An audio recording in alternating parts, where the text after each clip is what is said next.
The Nazis believed they could erase the truth forever. Inside the offices and storage rooms of Auschwitz to Birkenau, mountains of records were created every single day: transport lists, prisoner numbers, execution orders, labor assignments, death reports. Every name reduced to ink on paper.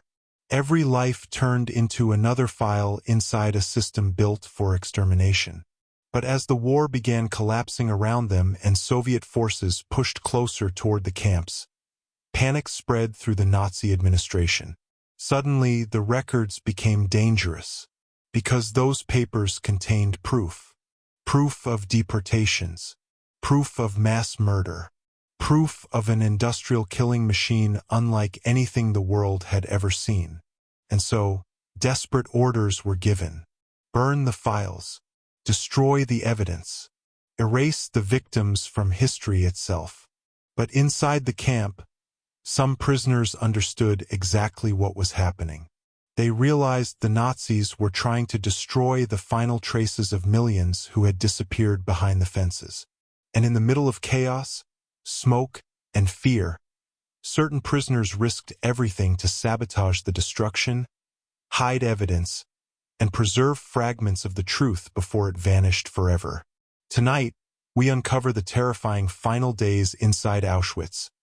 The prisoners forced to burn the camp's records, the secret acts of resistance hidden beneath the flames, and the desperate race to save evidence before the Nazis could erase one of history's greatest crimes forever. And before we begin, take a moment to like this video, subscribe to In&Out Nazi Germany, and let me know in the comments where in the world you're watching from. Every story, every memory, and every place matters. And together we keep history alive. Now let's begin. Chapter 1. Segment 1. The records hidden inside Auschwitz. As one begins to understand the terrifying scale of documentation inside the Nazi concentration and extermination system, it becomes increasingly clear that camps such as Auschwitz II, Birkenau were not only places of imprisonment and mass murder, but also enormous bureaucratic machines where human lives were transformed into files, numbers, reports, lists, and records, designed to organize extermination with terrifying efficiency. Behind the barbed wire, watchtowers, crematoria, and mass graves existed another hidden system operating quietly. Through paper itself, every transport arriving at the camp generated documentation. Every prisoner selected for labor received registration records. Every confiscated suitcase, every work assignment, every disease outbreak, every execution order, every death notice, and every shipment connected to the camp system passed through offices filled with clerks, typists, guards, and prisoner laborers forced to maintain the machinery of administration supporting genocide. As one reflects on the existence of these records, it becomes evident that Auschwitz functioned not only through violence and terror, but also through cold bureaucratic organization where entire human lives could disappear behind paperwork stamped, filed, and archived inside administrative buildings hidden from the outside world. The Nazis believed deeply in documentation and control. Across occupied Europe, deportation systems relied upon railway schedules, census information, prisoner lists, transport manifests, labor reports, and registration systems that allowed millions of people to be tracked, categorized, and ultimately destroyed with horrifying efficiency. Inside Auschwitz, this obsession with record-keeping reached enormous scale. Prisoners arriving by train were sometimes photographed, numbered, classified, and recorded according to labor usefulness, nationality, religion, political background, or physical condition. Those immediately selected for extermination often vanished without formal registration entirely, yet countless others passed through offices where paper became part of the extermination machinery itself. As one considers the purpose behind this bureaucracy, it becomes clear that the Nazi systems sought not only physical domination over prisoners, but total administrative control over human existence from arrival until death. Many of the records hidden inside Auschwitz were maintained by prisoners themselves under armed supervision. Certain inmates with clerical skills, language abilities, or educational backgrounds were assigned to administrative labor inside camp. Offices where they typed lists, copied reports, sorted files, processed registration documents, and maintained records connected to transports, labor assignments, punishments, and deaths. These prisoners occupied uniquely terrifying positions because they gained glimpses into the hidden structure operating beneath the visible brutality of the camp. As one reflects on what these clerical prisoners witnessed, it becomes evident that they often understood the scale of extermination earlier and more clearly than many ordinary inmates because the paperwork itself revealed how enormous the machinery had become. Transport records represented some of the most chilling documents processed inside Auschwitz. Trains arrived continuously carrying Jews, political prisoners, Roma families, Soviet prisoners of war, and countless others deported from across occupied Europe. Lists accompanied these transports containing names, locations, prisoner categories, and numbers connected to deportation operations unfolding on an industrial scale. Some clerical prisoners later described realizing gradually that entire communities were disappearing into the camp system through endless streams of paperwork passing across office desks every day. As one considers the emotional impact of handling such documents, it becomes clear that the records transformed genocide into administrative routine hidden beneath stamps, signatures, and files. The registration process itself stripped prisoners of identity systematically. Names were replaced by numbers tattooed onto bodies while personal belongings disappeared into storage warehouses connected to the camp administration. Files tracked labor capacity, punishments, illness, and death while reducing human beings to categories useful for exploitation and extermination. As one reflects on this bureaucratic dehumanization, it becomes evident that paperwork itself became part of the psychological machinery destroying individuality within Auschwitz. Clerical prisoners sometimes witnessed mountains of documents accumulating inside offices while transports continued arriving faster than the administration could fully process them. Death records formed another horrifying category within the camp bureaucracy. Certain prisoners, assigned to administrative units, later described typing notices connected to executions, disease, shootings, starvation, and medical experiments carried out inside the camp system. Yet even these records often concealed the truth behind carefully controlled language and falsified causes of death designed to hide extermination policies from outside investigation. As one considers the deliberate manipulation within these documents, it becomes clear that Nazi bureaucracy attempted not only to organize genocide, but also to disguise it beneath administrative language appearing orderly and official.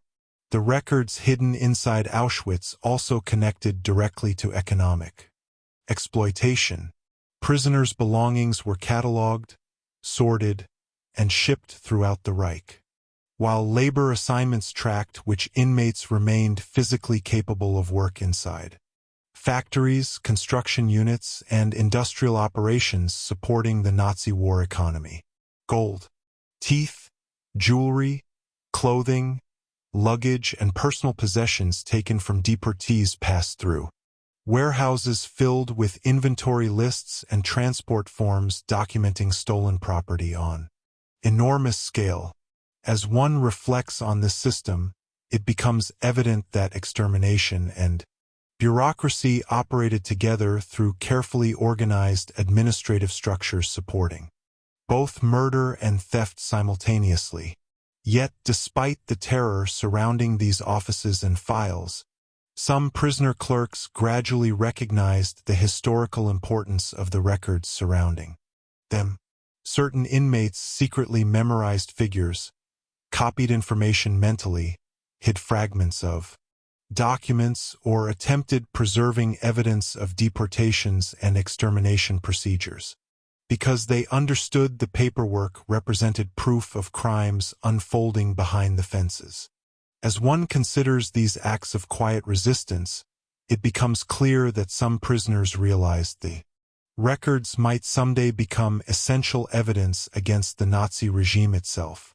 Fear surrounded all administrative labor inside Auschwitz because clerical prisoners understood they occupied dangerous positions within the extermination machinery.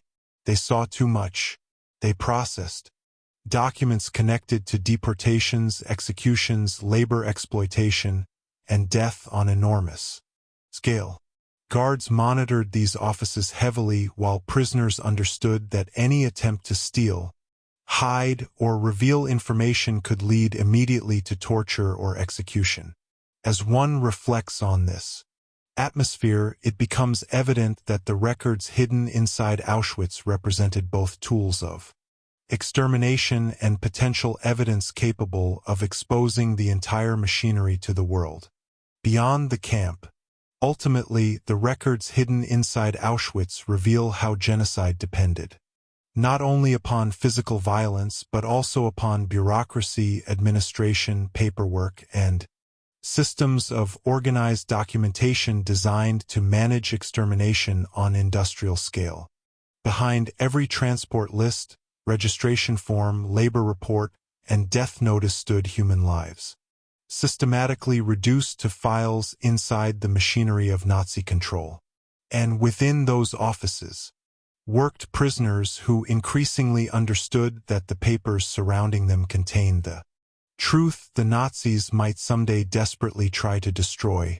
As one continues deeper into understanding the hidden machinery operating inside the Nazi extermination system, it becomes increasingly clear that camps such as Auschwitz to Birkenau functioned not only through terror, starvation, forced labor, and mass murder, but also through vast systems of paperwork and bureaucratic organization where millions of human beings were transformed into records, numbers, transport files, labor reports, and administrative documents, supporting genocide with chilling efficiency. Beneath the smoke rising from crematoria and beyond the barbed wire surrounding the camp existed offices overflowing with lists, files, registration cards, and official paperwork documenting nearly every aspect of camp operations. Every deportation train arriving at Auschwitz generated records. Every prisoner selected for labor entered administrative systems tracking nationality, labor capacity, disease status, punishments, transfers, and death. As one reflects on the existence of this enormous bureaucracy, it becomes evident that extermination itself relied heavily upon documentation and administrative control. Hidden behind ordinary office routines, the Nazi regime depended deeply upon record-keeping. Across occupied Europe, deportation systems required railway schedules, census information, transport manifests, registration procedures, and labor reports, allowing entire populations to be identified, categorized, moved, exploited, and ultimately destroyed through organized state machinery. Inside Auschwitz, this obsession with paperwork became central to camp operations. Prisoners arriving by transport were sometimes photographed, assigned numbers, registered into camp files, and categorized according to race, nationality, religion, or labor usefulness. Those sent immediately to gas chambers often disappeared without formal registration entirely, while others entered bureaucratic systems, reducing human lives to administrative entries stored inside offices and archives. As one considers the emotional meaning of these procedures, it becomes clear that the extermination system attacked identity itself by transforming people into records processed mechanically within bureaucratic structures supporting genocide. Many administrative tasks inside Auschwitz were carried out by prisoners forced into clerical labor under SS supervision. Inmates possessing education, language skills, typing ability, or office experience were assigned to administrative blocks where they copied files, typed reports, processed transport records, sorted prisoner documents, and maintained camp statistics connected to labor assignments, deaths, punishments, and deportations. These prisoner clerks occupied uniquely terrifying positions because they witnessed directly how the extermination machinery operated beneath layers of paperwork. As one reflects on what these inmates must have realized while handling endless documents, it becomes evident that the bureaucracy itself revealed the enormous scale of destruction unfolding across occupied Europe. Transport records became especially horrifying. Evidence of the machinery surrounding Auschwitz. Trains arrived continuously carrying Jews, Roma families, political prisoners, Soviet prisoners of war, and countless others deported from ghettos and occupied territories across Europe. Administrative files accompanied these transports, containing names, numbers, locations, prisoner classifications, and logistical information, supporting deportation on industrial scale. Some clerical prisoners later described gradually understanding through paperwork alone that entire communities were vanishing into the camp system through endless streams of documents processed daily inside the offices. As one considers the emotional burden of handling such records, it becomes clear that genocide became hidden beneath ordinary administrative routines involving stamps, signatures, forms, and lists. The registration process itself stripped prisoners systematically of individuality. Names disappeared behind tattooed numbers while personal belongings were confiscated, sorted, catalogued, and redistributed through camp warehouses connected to the administrative system. Prisoner files tracked labor capacity, illnesses, punishments, and deaths while reducing human beings to bureaucratic categories useful for exploitation and extermination. As one reflects on this process of dehumanization, it becomes evident that paperwork itself became a weapon inside Auschwitz, transforming lives into controlled administrative objects within the machinery of Nazi power.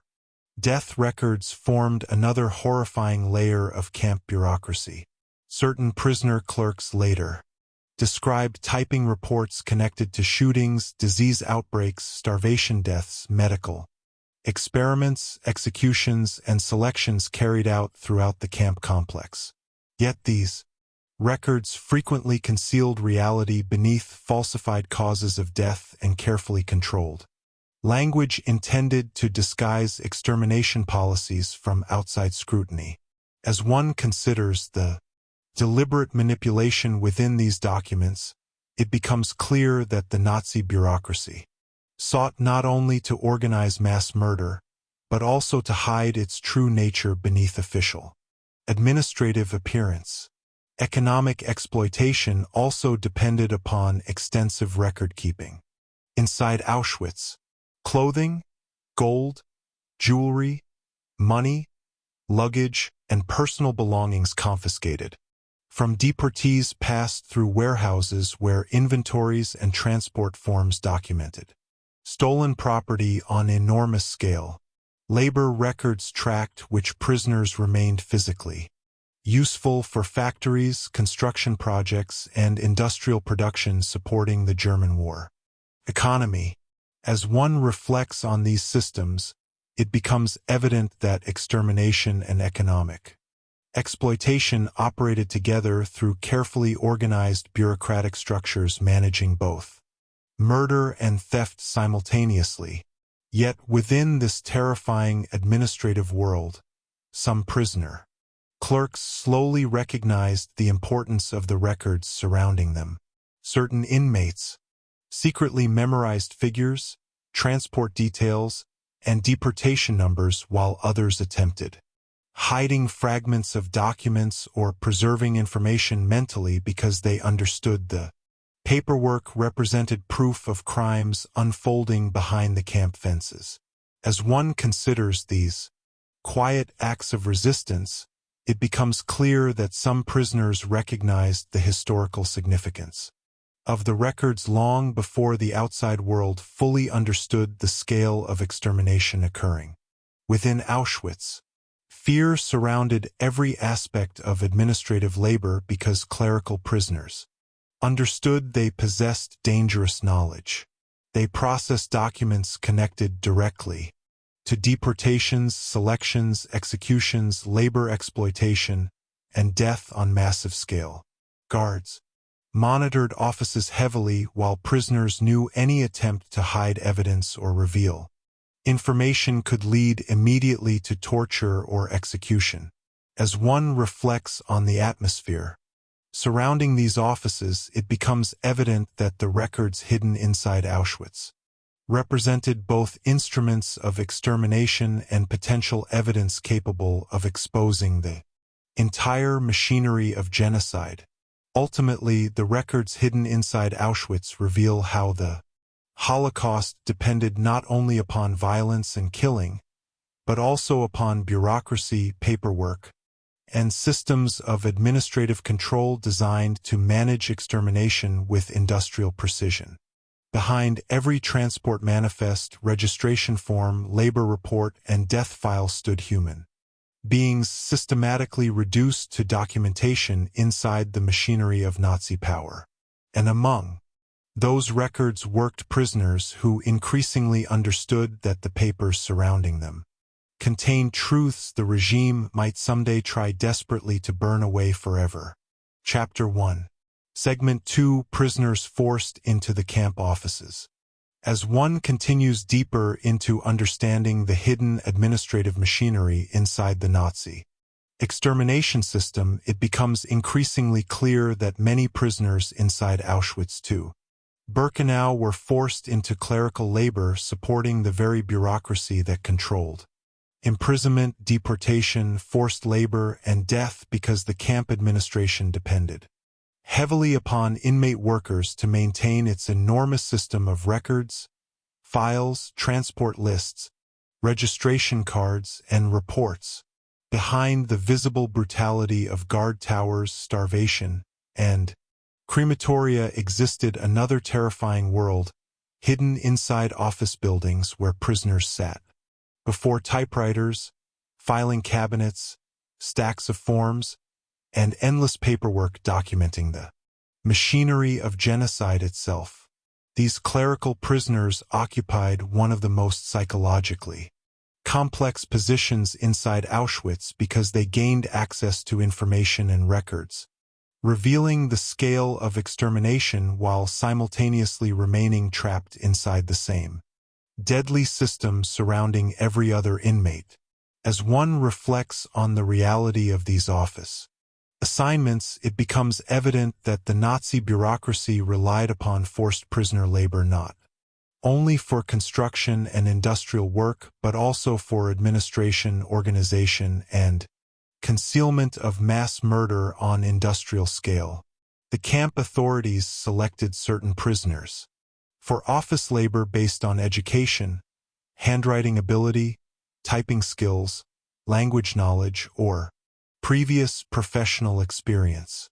Teachers, students, accountants, clerks, lawyers, and office workers deported into the camp sometimes found themselves reassigned away from brutal outdoor labor details and into administrative blocks where paperwork filled every hour of the day. At first glance, these assignments could appear less physically dangerous than quarry work, construction, or industrial labor.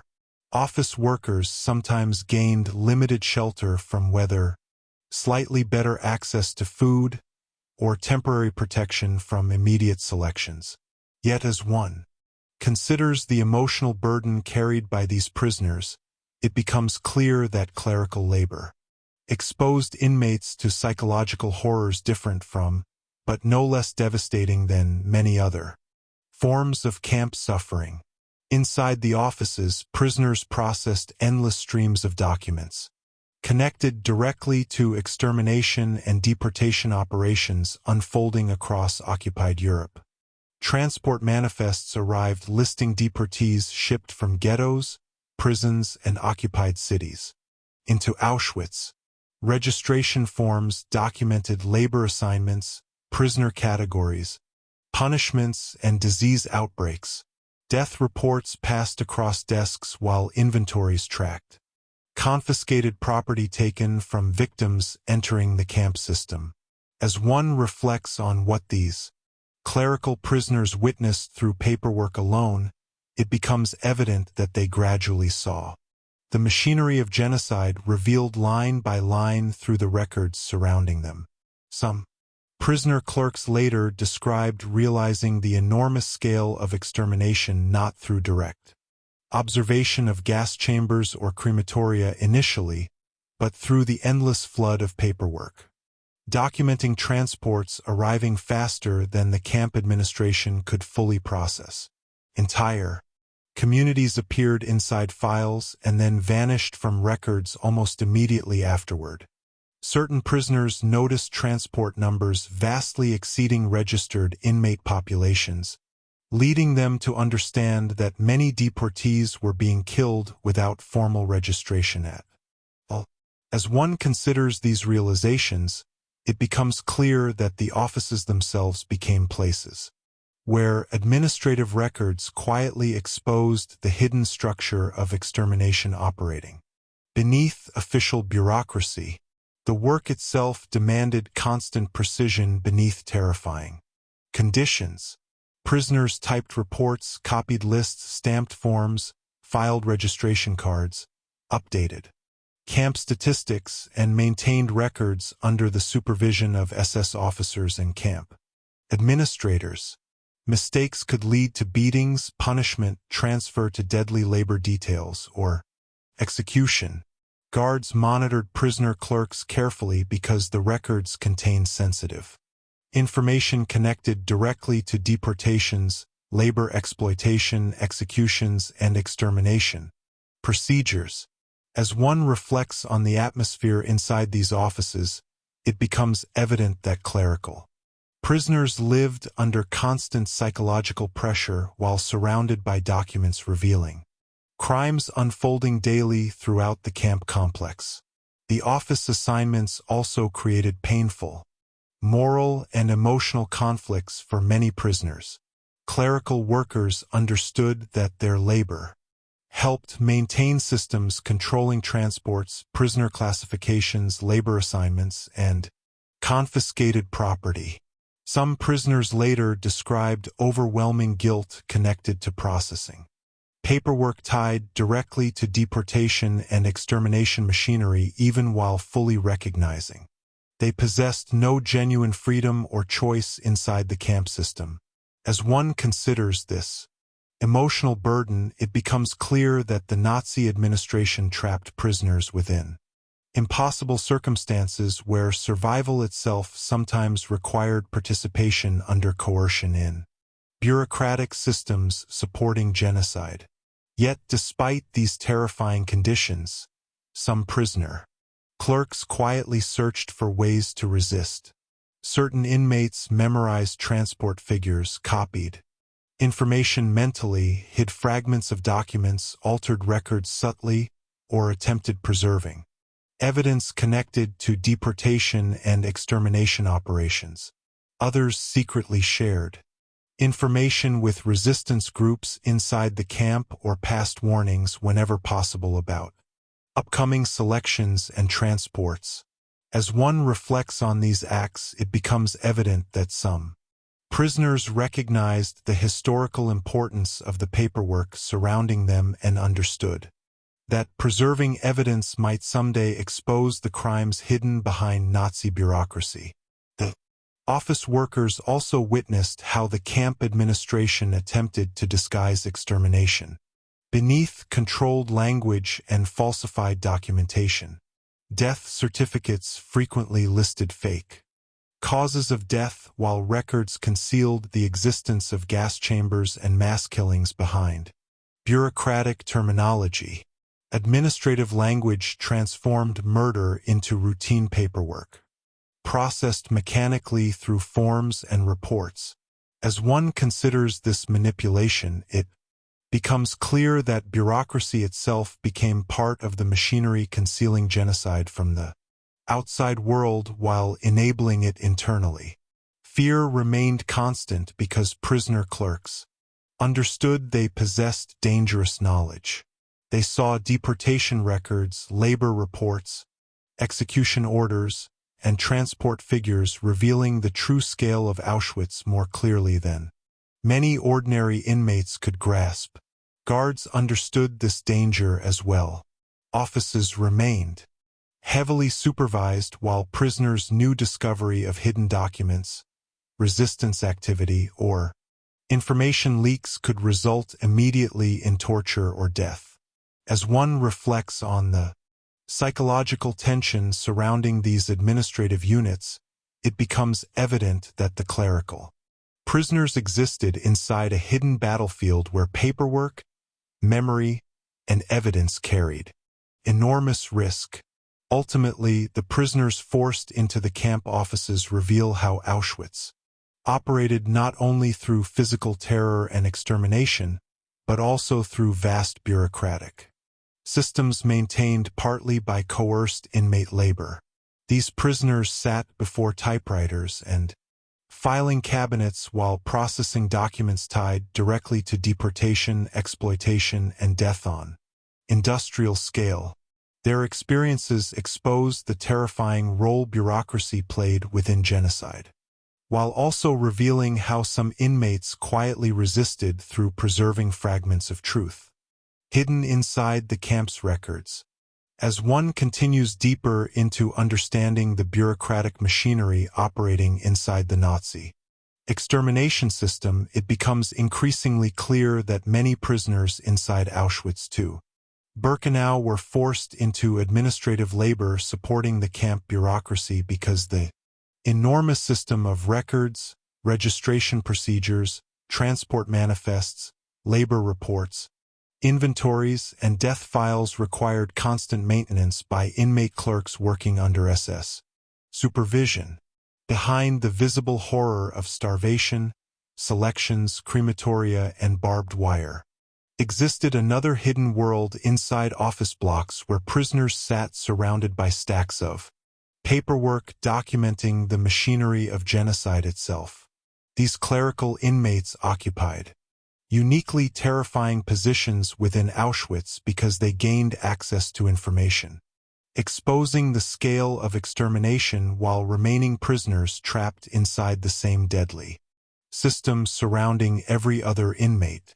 As one reflects on the reality of these office assignments, it becomes evident that the Nazi administration relied not only upon prisoner labor for factories and construction, but also upon forced inmate participation within the bureaucratic structures, organizing mass murder on industrial scale.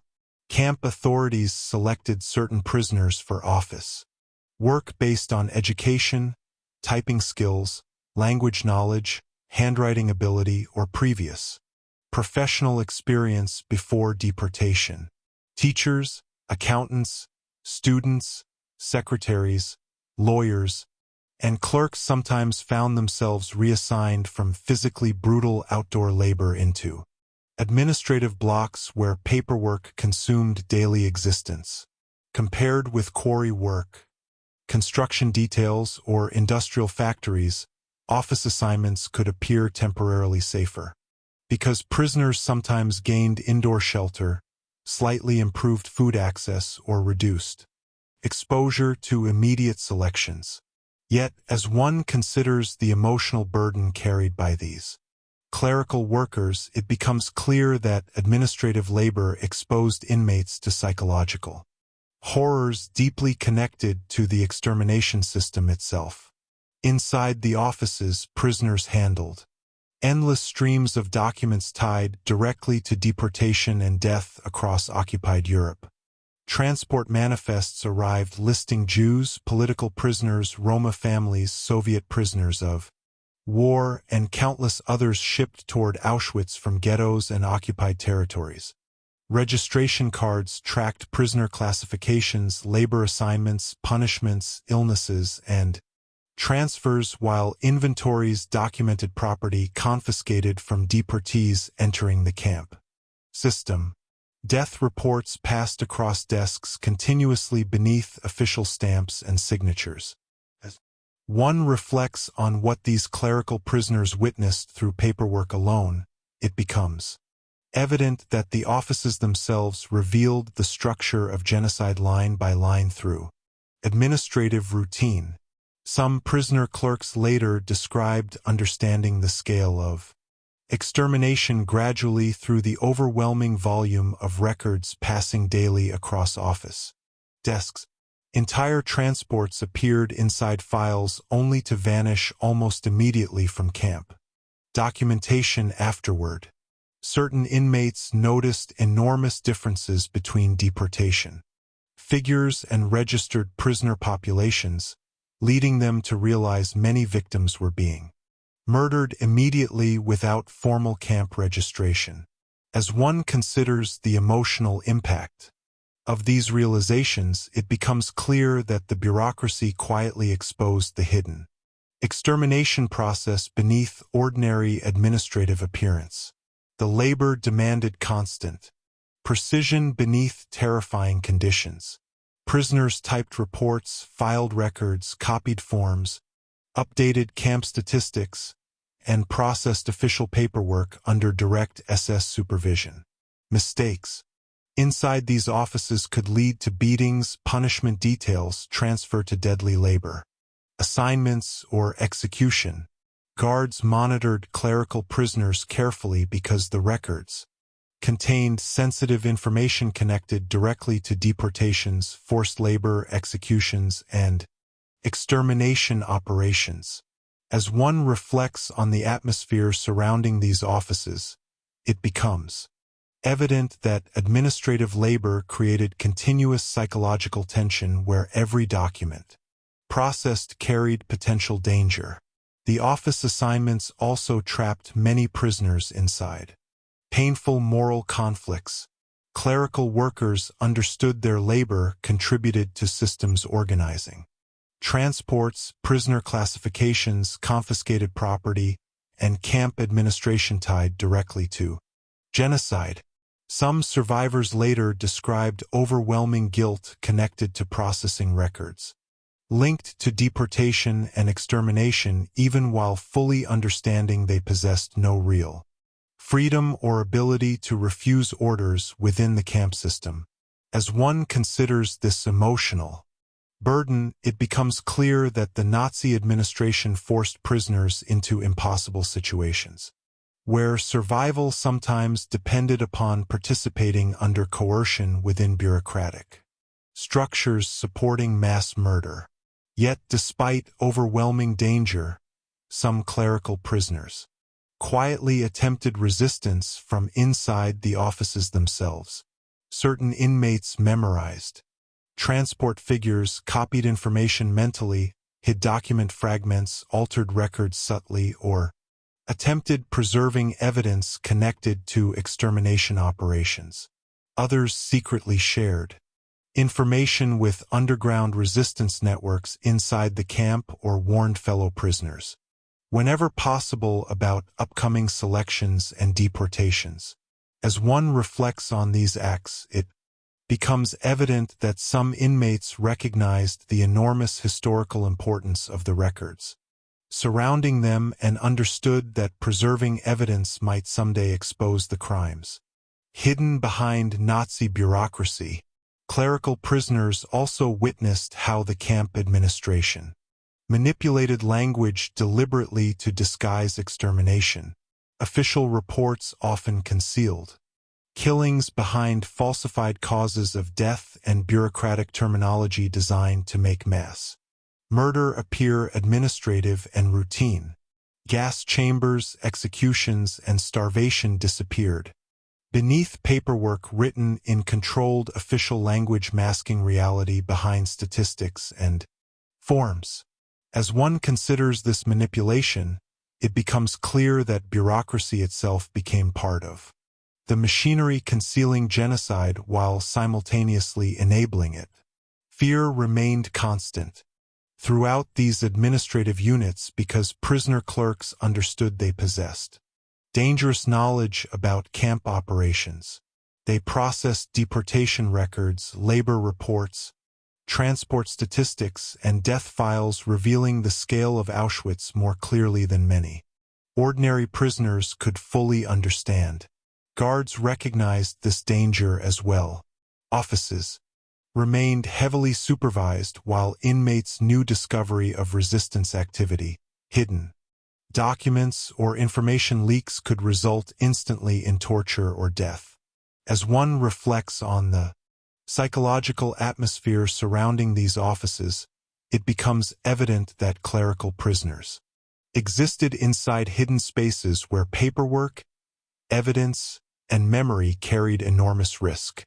Beneath the extermination system, ultimately the prisoners forced into the camp offices reveal how Auschwitz operated not only through violence and physical terror, but also through vast bureaucratic systems maintained partly through coerced inmate labor. These prisoners worked behind desks while processing documents tied directly to deportation, exploitation, and death. Across occupied Europe, their experiences exposed the terrifying role bureaucracy played inside genocide while also revealing how some inmates quietly resisted through preserving fragments of truth hidden inside the camp's records and files. Chapter 1. Segment 3. Realizing the Nazis' plan to erase everything. As one continues deeper into understanding the prisoners forced to work inside the administrative offices of Auschwitz to Birkenau, it becomes increasingly clear that many clerical inmates gradually realized the Nazi regime intended not only to murder millions of people, but also to erase the evidence of those crimes completely because as the war turned against Germany and Soviet forces advanced toward occupied Poland, the atmosphere inside the camp administration began changing dramatically. The endless paperwork that once documented deportations, labor, assignments, confiscated property, and deaths suddenly became dangerous to the Nazi authorities themselves. Files that had once represented bureaucratic control over prisoners now threatened to become proof of genocide if discovered by liberating armies or international investigators. As one reflects on this transformation, it becomes evident that the camp bureaucracy entered a new phase, driven increasingly by panic, secrecy, and desperate efforts to destroy traces of extermination. Before the outside world could fully uncover what had happened inside Auschwitz, the prisoner clerks working inside camp offices noticed subtle changes long before official explanations appeared. Certain records disappeared from filing cabinets while orders arrived demanding reorganization of archives and movement of administrative materials between buildings. Some prisoners observed SS officers speaking with unusual urgency while piles of paperwork accumulated rapidly inside office rooms previously organized with cold bureaucratic precision. As one considers what these clerical inmates must have sensed during those weeks, it becomes clear that many gradually understood the administration feared the records themselves. The papers contained transport lists proving deportations from across Europe. They contained registration documents, labor reports, death notices, inventories of confiscated property, and administrative evidence linking Auschwitz directly to industrialized mass murder. For prisoners, Already aware of the scale of extermination unfolding around them, the realization carried terrifying significance. The records hidden inside the camp represented physical proof of crimes. The Nazis increasingly seemed desperate to conceal. Some clerical prisoners later described hearing rumors spreading quietly through office units about advancing Soviet forces approaching closer toward the region. Guards and administrators who once projected total confidence began showing signs of anxiety and urgency. Orders became harsher while secrecy intensified around administrative operations connected to camp records and archives. As one reflects on the psychological atmosphere surrounding these offices, it becomes evident that prisoner clerks recognized something enormous was changing within the extermination system itself. The bureaucracy that had once documented genocide methodically was now preparing to erase its own history. The destruction began gradually at first. Certain files vanished from shelves while administrative workers received instructions to remove or reorganize sensitive records. Some prisoner clerks witnessed documents being burned in furnaces or carried away toward restricted areas under guard supervision. Others noticed increasing efforts to conceal information connected directly to deportations, selections, gas chambers, crematoria, and death statistics. As one considers these actions, it becomes clear that the Nazis feared not only military defeat, but historical exposure. The records represented evidence capable of revealing how the extermination machinery had operated across occupied Europe. For many prisoner clerks, the emotional realization became overwhelming because they understood that millions of victims already murdered inside camps, forests, and killing grounds might now disappear from official history as well if the documentation vanished completely. Entire transports had arrived at Auschwitz and disappeared into gas chambers without surviving witnesses or registered records. Now even the remaining paperwork connected to deportation and death faced systematic destruction. As one reflects on this terrifying possibility, it becomes evident that the Nazi regime sought total erasure, extending beyond physical murder into memory itself. The office prisoners occupied uniquely dangerous positions during this period because they saw directly which records authorities considered most threatening. Some clerical inmates later described observing frantic efforts to destroy transport lists, registration materials, confiscation inventories, and documents linked to extermination procedures. Others witnessed SS officers sorting papers rapidly while issuing increasingly desperate orders connected to archives and filing systems. As one considers what these prisoners understood through such observations, it becomes clear that they recognized the historical importance of the records surrounding them perhaps more clearly than ever before. Fear spread throughout the office units because prisoner clerks knew they possessed dangerous knowledge about the bureaucracy behind Auschwitz. They had processed deportation lists, labor assignments, execution reports, and confiscation inventories tied directly to genocide.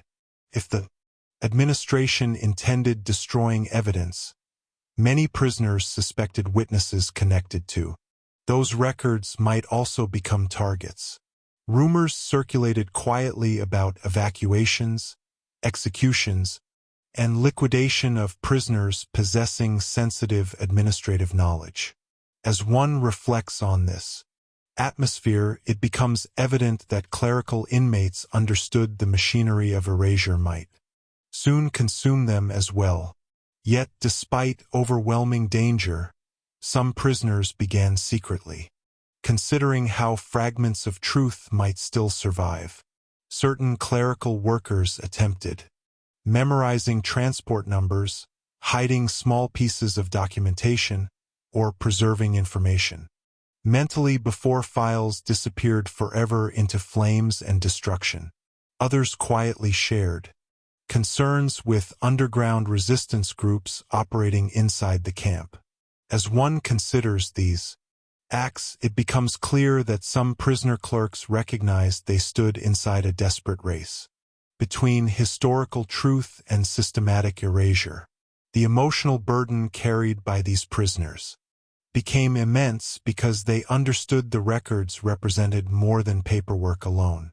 Behind every transport manifest, registration card, and inventory list stood human beings. Families deported from ghettos, children separated from parents, prisoners worked to death, victims sent directly to gas chambers. The destruction of the records therefore threatened not only evidence of crimes but memory of the victims themselves. As one reflects on this reality, it becomes evident that the Nazi effort to burn the archives formed part of a broader attempt to erase millions of human lives from history completely, ultimately realizing the Nazis' plan to erase everything marked a turning point for many prisoners working inside Auschwitz offices. These clerical inmates witnessed the bureaucracy of genocide transforming suddenly into machinery of concealment as authorities scrambled to destroy records before liberation arrived. Their experiences reveal how the regime feared evidence, testimony, and historical truth almost as much as military defeat itself, and how prisoners trapped within the camp administration began understanding that preserving memory might become one of the final acts of resistance against extermination and erasure. As one continues deeper into understanding the hidden administrative world inside Auschwitz II Birkenau, it becomes increasingly clear that many prisoner clerks gradually realized the Nazi regime intended to erase evidence of genocide completely because as Soviet forces advanced westward and the war began collapsing around Germany, panic spread through the camp administration itself. The enormous system of records once used to organize deportations, forced labor, confiscated property, and extermination suddenly became dangerous to the authorities. Maintaining it, transport lists, registration files, labor reports, death certificates, and administrative archives contained proof of crimes committed across occupied Europe on industrial scale. As one reflects on this shift inside the camp bureaucracy, it becomes evident that the Nazi system entered a desperate final phase focused increasingly upon concealment, destruction, and historical erasure before liberating armies could uncover the truth hidden behind the fences and crematoria of Auschwitz. The clerical prisoners working inside camp offices noticed changes gradually at first. Certain files disappeared from storage rooms while SS officers issued urgent orders regarding archives, records, and administrative materials. Office routines that had once followed cold bureaucratic precision suddenly became tense and chaotic. Some prisoner clerks later described seeing stacks of documents removed hurriedly from filing cabinets or hearing unusual discussions among guards concerning destruction of sensitive materials. As one considers what these inmates must have understood while witnessing such activity, it becomes clear that many recognized the administration had begun fearing its own paperwork. The records documented deportations from across Europe, labor exploitation, confiscated belongings, executions, and deaths connected directly to the machinery of extermination. For prisoners, already aware of mass murder unfolding around them, the realization carried enormous significance. The papers represented physical evidence capable of exposing genocide itself. Rumors spread quietly among office workers about advancing Soviet forces approaching closer toward occupied Poland. Guards and administrators who once appeared completely confident now displayed visible anxiety and urgency. Orders became harsher while secrecy intensified. Around archives and administrative operations tied to transport records and camp statistics. As one reflects on the psychological atmosphere surrounding the offices during this period, it becomes evident that prisoner clerks sensed the bureaucracy itself was preparing for collapse. The same administrative system that had documented genocide methodically now sought desperately to erase traces of its own existence before liberation arrived. The destruction of records expanded rapidly. Some prisoners witnessed documents burned in furnaces while others saw files carried away under armed supervision toward restricted areas inside the camp complex. Administrative workers received instructions to reorganize archives, remove sensitive materials, and destroy records connected directly to deportation operations, selections, gas chambers, crematoria, and death statistics. As one considers these actions, it becomes clear that the Nazi authorities feared historical exposure almost as much as military defeat itself. The paperwork hidden inside Auschwitz contained proof linking the regime directly to industrialized extermination. For many prisoner clerks, the emotional realization became overwhelming because they understood millions of victims had already disappeared without surviving witnesses or official recognition beyond camp documentation. Entire transports arrived at Auschwitz and vanished almost immediately into gas chambers, while confiscated belongings and administrative records became the only remaining traces those people had ever existed. Now even those traces faced systematic destruction beneath flames and panic. As one reflects on this terrifying possibility, it becomes evident that the Nazi regime pursued total erasure extending beyond physical murder into memory and history itself. The office prisoners occupied uniquely dangerous positions during these final months because they witnessed directly which records the administration feared most.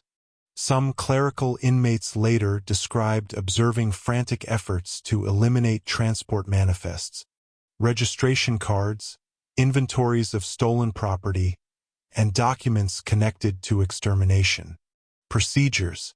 Others watched SS officers sorting files rapidly while issuing increasingly desperate instructions regarding archives and paperwork. As one considers what these prisoners understood through such observations, it becomes clear that many recognized the historical importance of the documents surrounding them more clearly than ever before.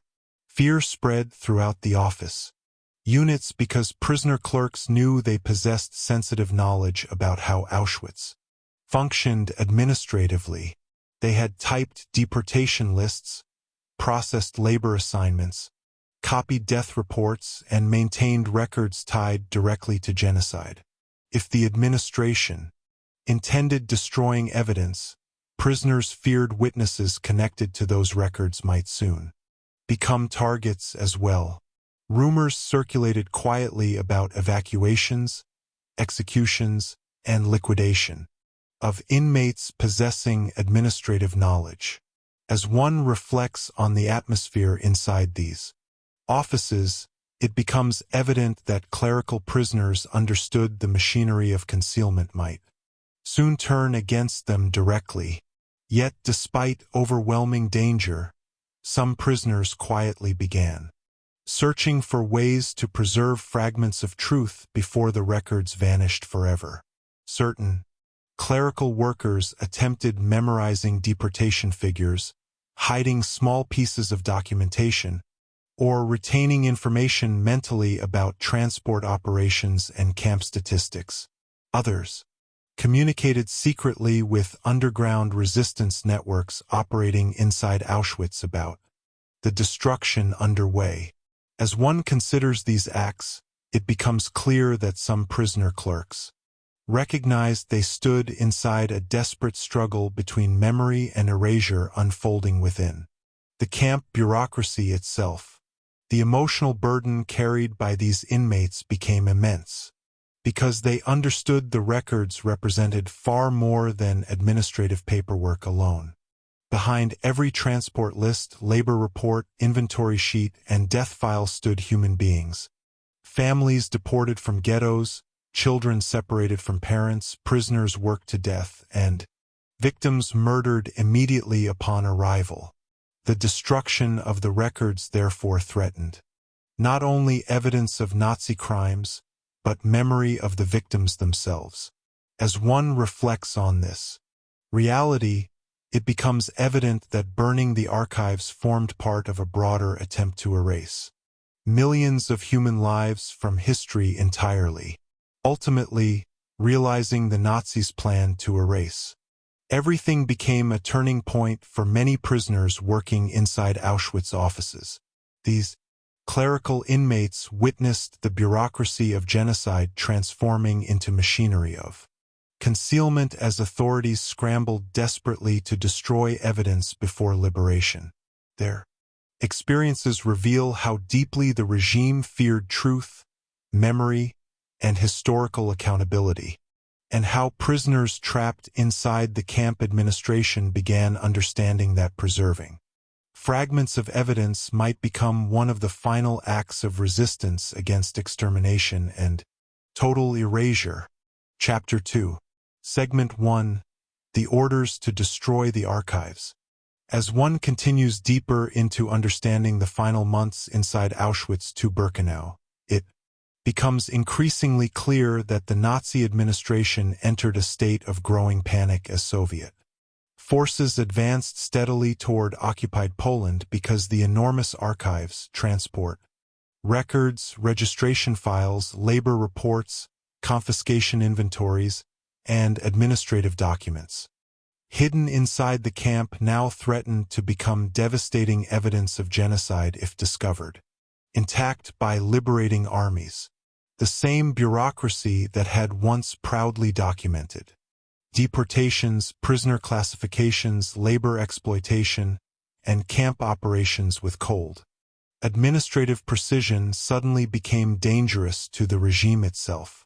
As one reflects on the atmosphere spreading through Auschwitz during these final months, it becomes evident that the camp authorities understood history itself might soon enter the camp gates, and the paperwork hidden inside offices and storage rooms could expose the machinery of extermination to the world forever.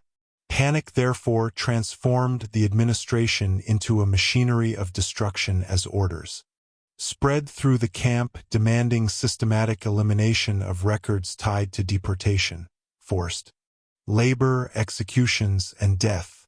The prisoner clerks working inside administrative offices noticed the change immediately. Certain departments that once operated with strict organization suddenly descended into urgency and confusion. SS officers rushed through office corridors carrying stacks of files while administrative supervisors barked new orders regarding archives and storage rooms. Some prisoners later described seeing cabinets emptied rapidly while records disappeared overnight from shelves where they had remained untouched for years. Others noticed furnaces operating continuously near administrative buildings while smoke rose from areas previously unconnected to ordinary camp operations. As one considers what these inmates must have understood while witnessing such scenes, it becomes clear that many recognized the administration had begun preparing to erase evidence on enormous scale. The orders to destroy records did not emerge randomly. By late stages of the war, Nazi authorities understood the military situation was collapsing rapidly. Soviet armies were advancing westward while reports of liberated camps and captured documents elsewhere created fear throughout the extermination system. Auschwitz contained extraordinary quantities of evidence connected directly to deportations from across Europe, prisoner registrations, labor exploitation, confiscated belongings, camp mortality, medical experiments, and extermination procedures. As one reflects on the significance of these archives, it becomes evident that the camp bureaucracy had unintentionally created one of the largest documentary records of genocide in history. The destruction campaigns therefore became desperate attempts to erase administrative proof before liberating forces arrived. Certain categories of documents appeared especially targeted. Transport manifests listing deportees from ghettos and occupied territories vanished from filing systems, while registration records and labor reports were removed or burned. Administrative correspondence tied to extermination operations disappeared alongside inventories documenting stolen property confiscated from victims entering the camp system. As one considers these priorities, it becomes clear that the Nazi authorities feared records capable of linking names, locations, deportations, and deaths into visible patterns, exposing the true scale of Auschwitz. For prisoner clerks forced to participate in these destruction operations, the emotional impact became overwhelming because many understood exactly what the records represented. Behind every file stood human beings, families deported from cities across Europe, children separated from parents, prisoners worked to death, and victims murdered immediately after arrival. Some clerical inmates later described feeling horror while carrying stacks of transport lists toward furnaces, because they realized entire communities were vanishing from history for a second time through destruction of documentation. As one reflects on this emotional burden, it becomes evident that the burning of the archives represented not merely administrative cleanup, but attempted annihilation of memory itself. The destruction operations unfolded under heavy secrecy and armed supervision. Prisoners assigned to office labor received direct orders to move files, sort records, feed furnaces, and assist with elimination of archives while guards monitored them constantly. Certain inmates later described working through endless hours surrounded by mountains of paperwork awaiting destruction. Others remembered ash filling office rooms while fragments of names, numbers, and transport information drifted through the air from burning documents.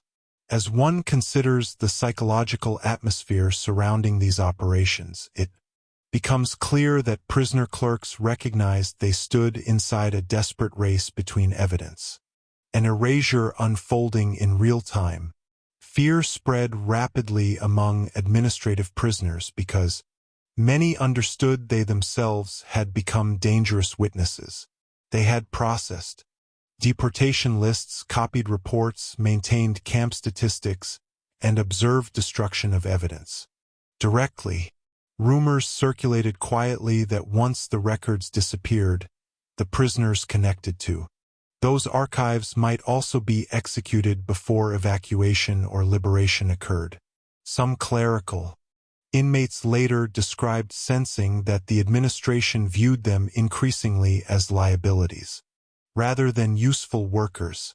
As one reflects on this fear, it becomes evident that the machinery destroying the archives threatened simultaneously to eliminate living witnesses capable of explaining what the records once contained. Yet, despite overwhelming danger, some prisoners quietly attempted resistance from inside the destruction process itself. Certain clerical workers tried memorizing transport figures, hiding fragments of documentation, delaying destruction tasks, or preserving information mentally before records vanished forever into flames. Others passed warnings or secret details to underground resistance groups operating inside Auschwitz. As one considers these acts, it becomes clear that some inmates recognized the historical importance of preserving evidence even while trapped inside the machinery attempting to destroy it. The emotional significance of these records extended beyond legal proof or administrative evidence alone. The documents represented one of the final remaining traces of millions of people already murdered throughout the extermination system, entire transports sent directly to gas chambers, often left behind little more than lists, registration numbers, confiscation records, or transport forms documenting their arrival. Destroying those papers therefore threatened to erase not only evidence of Nazi crimes, but the historical existence of countless victims themselves. As one reflects on this reality, it becomes evident that the destruction of the archives formed part of a broader attempt to bury genocide beneath silence, smoke, and forgotten paperwork. Ultimately, the orders to destroy the archives reveal how deeply the Nazi regime feared evidence, testimony, and historical accountability during the final stages of Auschwitz. The same bureaucracy that had documented extermination so carefully now turned desperately toward concealment and erasure. As defeat approached, through the eyes of prisoner clerks forced into these operations, one witnesses not only the destruction of records, but also the terrifying realization that the regime intended to burn away proof of millions of human lives before the world could fully understand what had happened behind the fences of Auschwitz. As one continues deeper into understanding the final phase of operations inside Auschwitz II Birkenau, it becomes increasingly clear that the Nazi administration entered a state of desperation and fear as Soviet forces advanced closer toward the camp because the enormous archives hidden within Auschwitz contained documentary evidence capable of exposing the full scale of genocide carried out across occupied Europe. For years, the camp bureaucracy had generated transport lists, registration records, labor reports, confiscation inventories, death certificates, correspondence, and administrative files documenting deportations, exploitation, and extermination with cold, bureaucratic precision. Yet, by the final stages of the war, those same records became dangerous liabilities to the regime itself. As one reflects on the atmosphere spreading through Auschwitz, during these months it becomes evident that the administration understood the approaching collapse of Nazi Germany threatened to expose everything hidden behind the fences, crematoria, and office walls of the camp. The response was immediate and ruthless.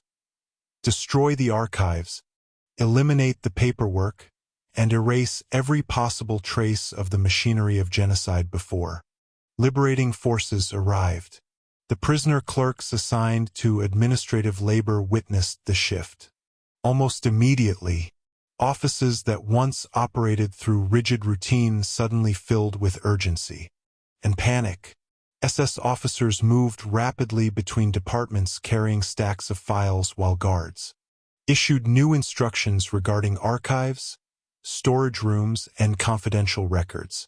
Some prisoners later described seeing filing cabinets emptied overnight while mountains of paperwork accumulated inside corridors and office spaces awaiting destruction.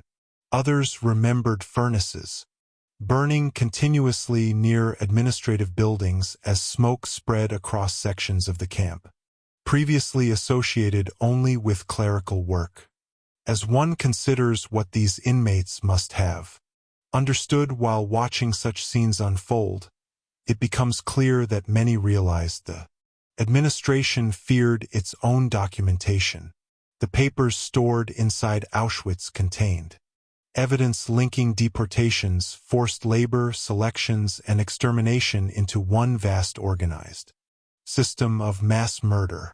The destruction orders emerged directly from growing fear of military defeat and historical exposure. Soviet armies were moving steadily westward while reports from Other liberated camps demonstrated that captured documents could reveal details of Nazi crimes.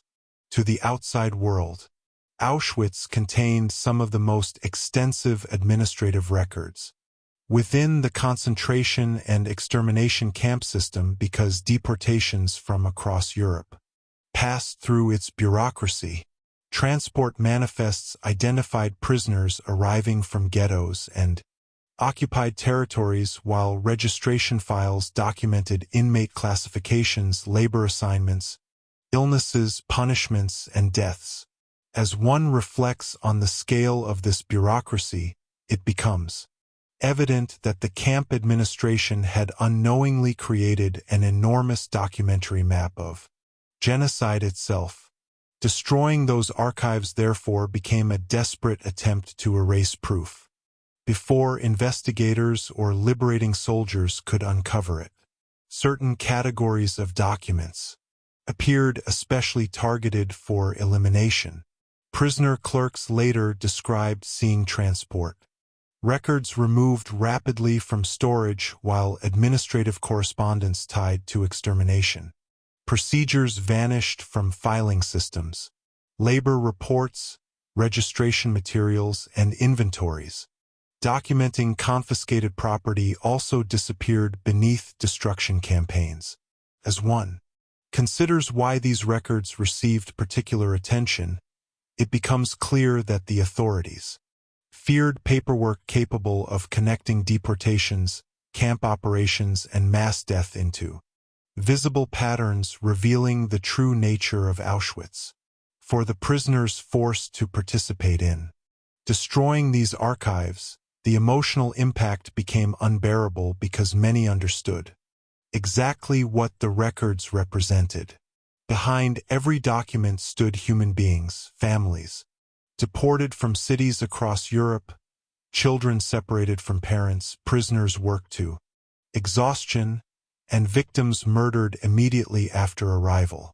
Some clerical inmates later described carrying stacks of transport manifests toward furnaces while realizing entire communities were disappearing from history for a second time through destruction of the paperwork itself. As one reflects on this emotional burden, it becomes evident that the burning of the archives symbolized an attempt not only to conceal crimes, but also to erase memory of the victims entirely. The destruction process unfolded beneath intense secrecy and armed supervision.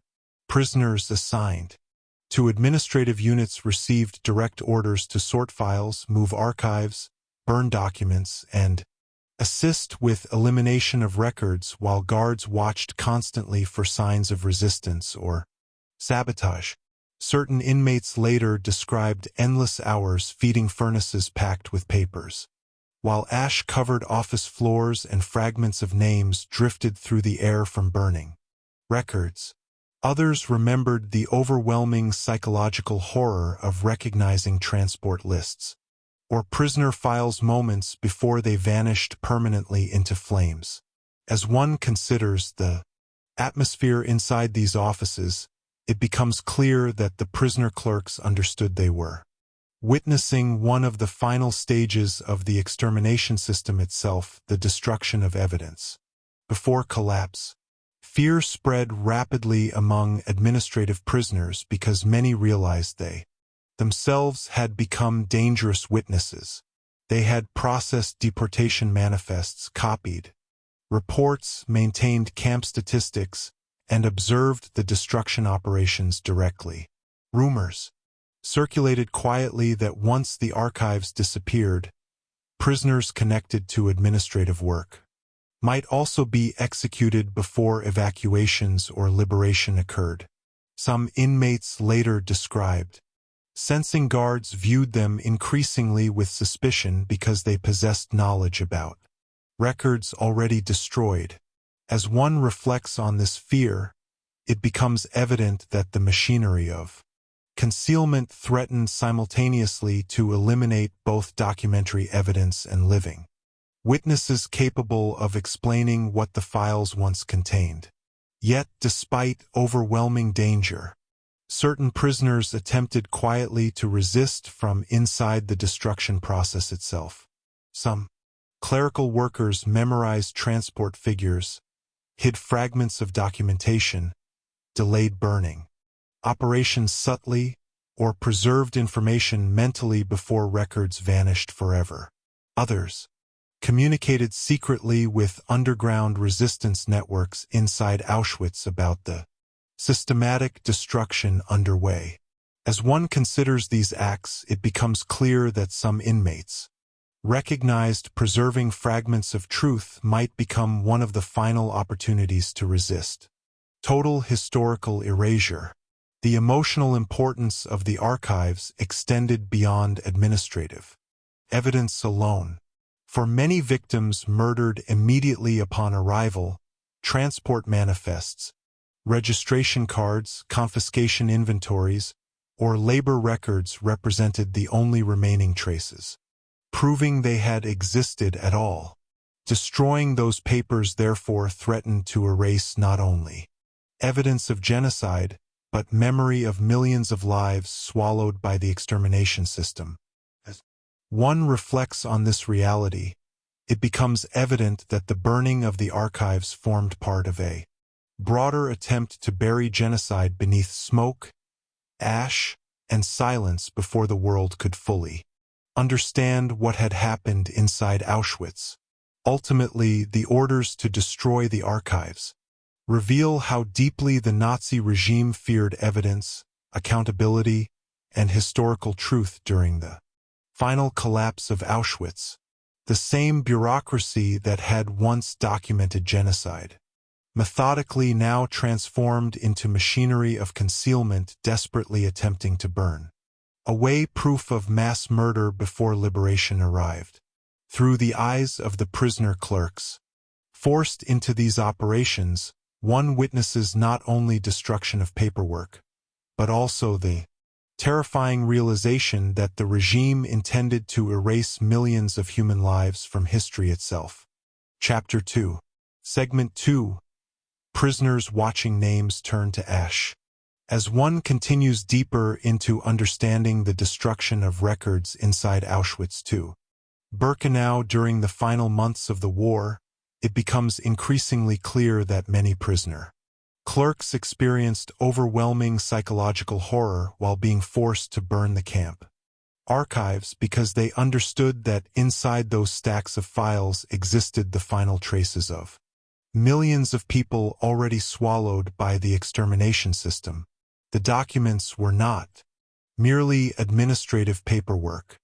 Behind every transport list stood families deported from ghettos across Europe. Behind every registration card stood prisoners stripped of names and reduced to numbers. Behind every inventory sheet stood stolen belongings taken from victims who would never return.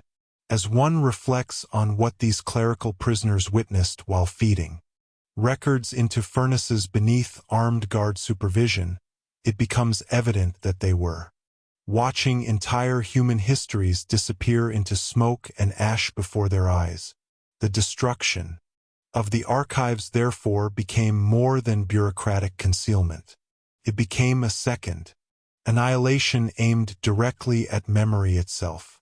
Many of the prisoners assigned to administrative labor had spent months or years processing transport manifests, labor reports, registration files, and confiscation records connected to deportation operations across occupied Europe. Some inmates recognized city names, transport routes, languages, or family names appearing repeatedly inside the paperwork. Others had watched endless streams of records documenting arrivals while knowing many deportees vanished almost immediately into gas chambers without surviving. Witnesses. As one considers the emotional burden carried by these office workers, it becomes clear that the records surrounding them represented one of the few remaining connections between murdered victims and historical existence itself. When the destruction orders arrived, prisoner clerks understood that the Nazis were not simply burning paper. They were attempting to erase proof that millions of people had ever entered Auschwitz at all. The physical process of destruction unfolded relentlessly. Furnaces operated continuously while prisoners carried stacks of files from offices and archives toward flames, consuming transport manifests, registration forms, labor assignments, punishment records, inventories, correspondence, and death reports. Ash spread across office rooms while fragments of burned documents drifted through the air, around clerical workers forced to continue feeding papers into the fires.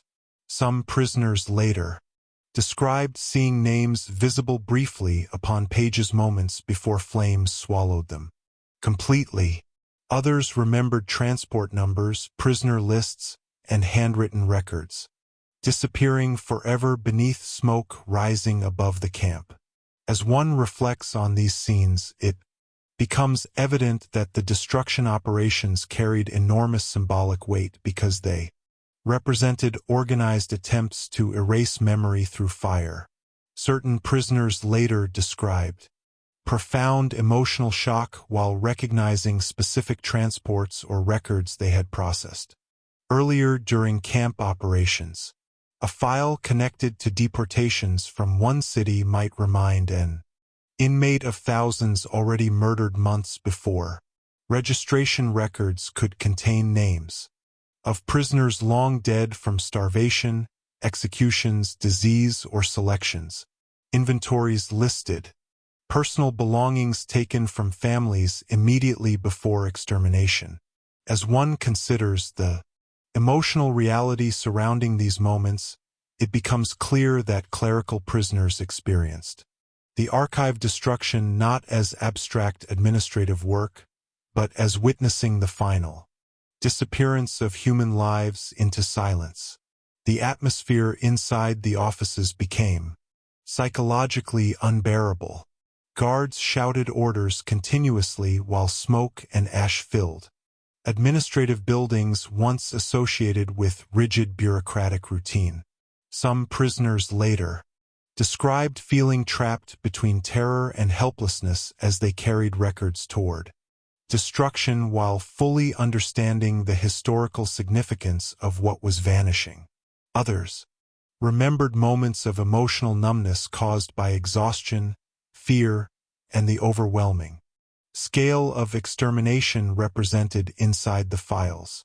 As one reflects on the mental state of these prisoners, it becomes evident that the destruction campaigns intensified feelings of despair already surrounding life inside Auschwitz. Fear spread constantly among the administrative prisoners because they recognized the archives contained dangerous evidence not only against the Nazi regime but also potentially connected to themselves as witnesses. They had processed deportation lists, maintained camp records, copied reports, and observed destruction operations directly. Rumors circulated quietly that once the records disappeared, prisoner clerks possessing administrative knowledge might be executed before evacuation or liberation occurred. As one considers this atmosphere, it becomes clear that the prisoners understood they too might soon vanish into the same silence consuming the archives around them. Yet, despite overwhelming danger, some inmates quietly attempted resistance from within the destruction process itself. Certain prisoner clerks later described trying to delay burning operations subtly, hiding fragments of records, memorizing names and transport figures, or preserving information mentally before documents disappeared forever. Others communicated secretly with underground resistance networks about which archives were being destroyed and which evidence might still survive. As one reflects on these acts, it becomes evident that some prisoners recognized preserving memory itself had become a form of resistance against the machinery of erasure unfolding inside Auschwitz. The emotional significance of the names turning to ash remained devastating because Many victims murdered inside Auschwitz had already been stripped systematically of identity. During deportation and imprisonment, names became numbers, families became transport, categories, personal histories disappeared behind bureaucratic files. Now even those records faced destruction beneath flames and smoke. As one considers the meaning of this process, it becomes clear that the Nazi regime sought total annihilation extending beyond physical death into historical disappearance itself. For the prisoner clerks forced to burn the archives, watching the documents vanish meant witnessing millions of lives threatened with complete erasure from destruction of the records because they understood the archives contained fragments of truth about victims who would otherwise remain unknown forever. The image of names burning inside furnaces remained emotionally haunting long after liberation because those documents represented the final administrative traces left behind by countless murdered families and communities. As one reflects on these memories, it becomes evident that the destruction campaigns attacked not only evidence, but the possibility of remembrance itself.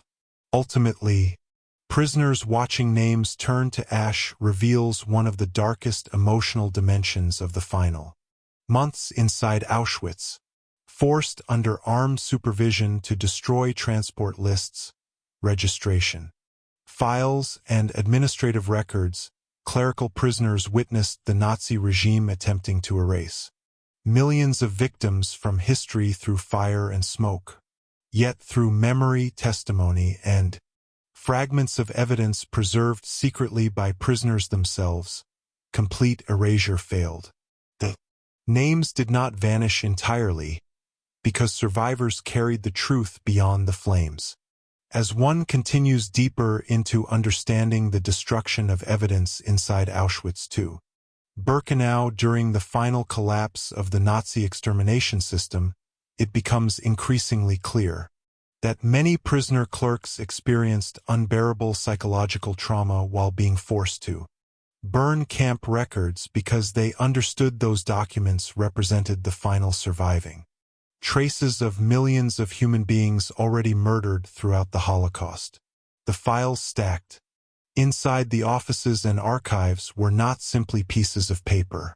Behind every transport manifest stood entire communities deported from ghettos across Europe. Behind every registration file stood prisoners stripped of identity and reduced to numbers inside the camp system. Behind every inventory sheet stood personal belongings stolen from families moments before extermination.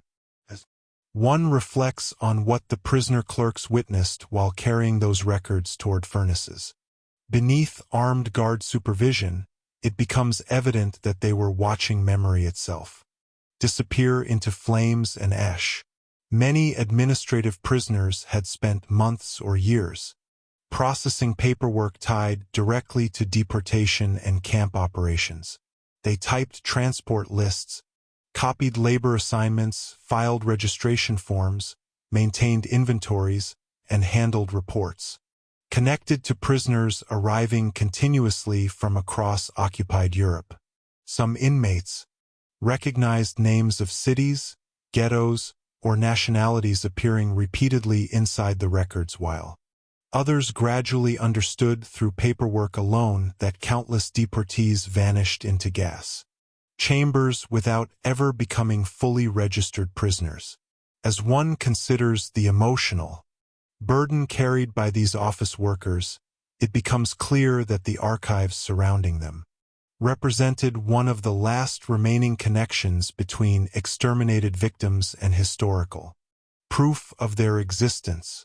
When orders arrived demanding destruction of the files, many clerical prisoners realized immediately the Nazis intended not only to conceal crimes, but to erase evidence that millions of people had ever entered Auschwitz at all.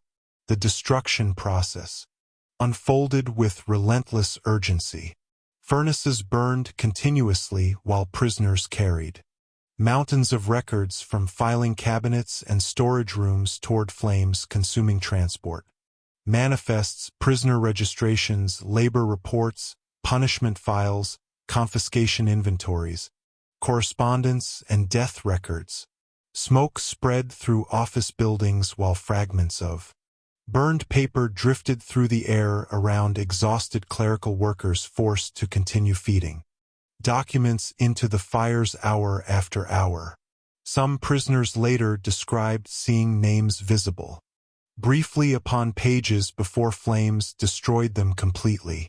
Others remembered transport, numbers and lists of deportees turning into ash beneath their hands. As one reflects on these scenes, it becomes evident that the destruction operations carried enormous emotional significance because they symbolized organized attempts to erase human memory itself. Certain prisoners later described moments of profound shock while recognizing specific files connected to transports they had processed months earlier. A manifest listing deportees from one region might remind an inmate of thousands already murdered after arrival. Registration cards could contain names of prisoners dead from starvation, disease, shootings, forced labor, or selections.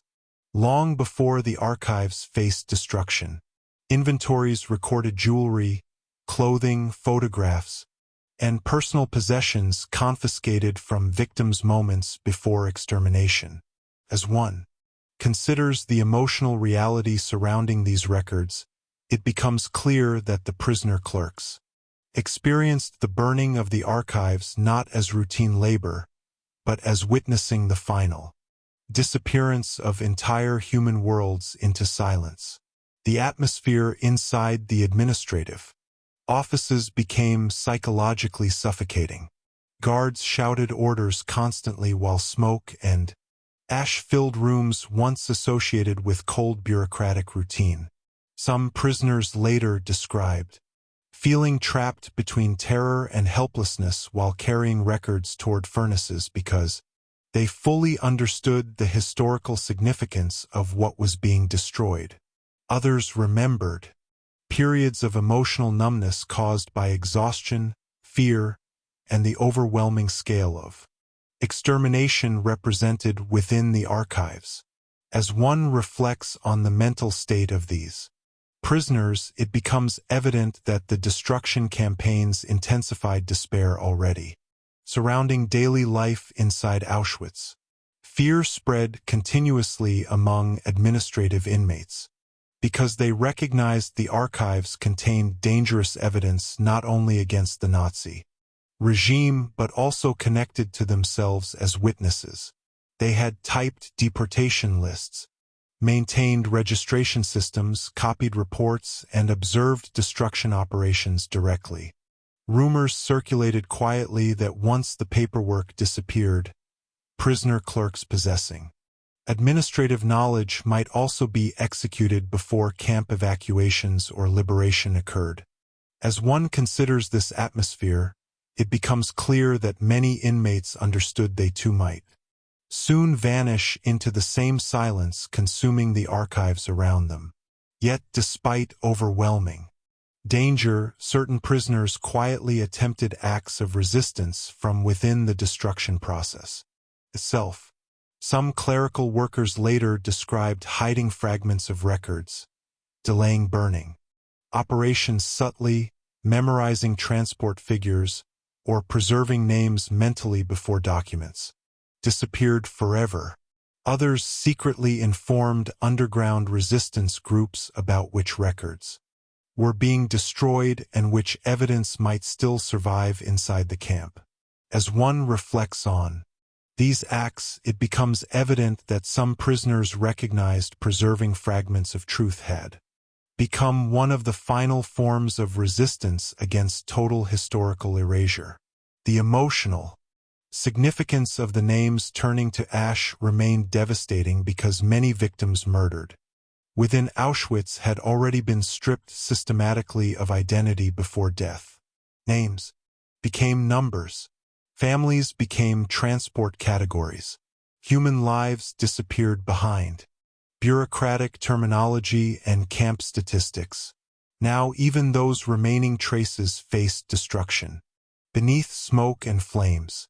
As one considers the meaning of this process, it becomes clear that the Nazi regime pursued annihilation extending beyond physical murder into attempted elimination of memory itself.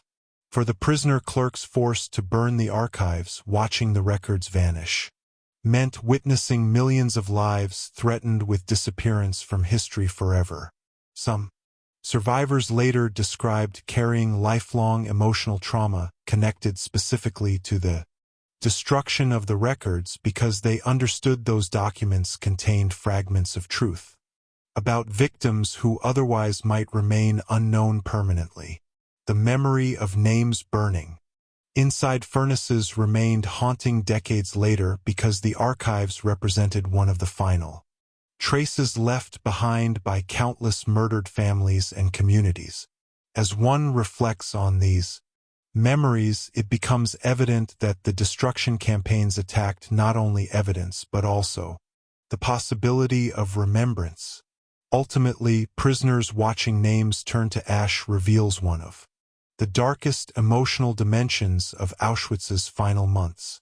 Forced beneath armed supervision to destroy transport lists, registration files, and administrative archives, clerical prisoners witnessed the Nazi regime attempting to erase millions of victims from history through fire and smoke. Yet complete erasure failed because survivors preserved fragments of evidence through memory, resistance, and testimony carried beyond the destruction itself. Chapter 2. Segment 3. Secretly saving fragments of the truth.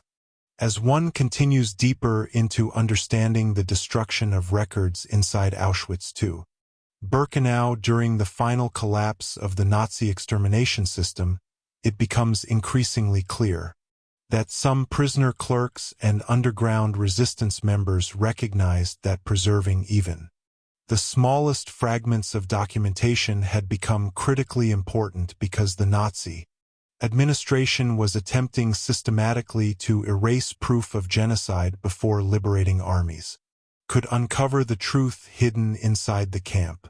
The archives burning inside furnaces contained transport manifests, prisoner registrations, labor reports, confiscation inventories, and countless other records connected directly to deportation and extermination operations across occupied Europe.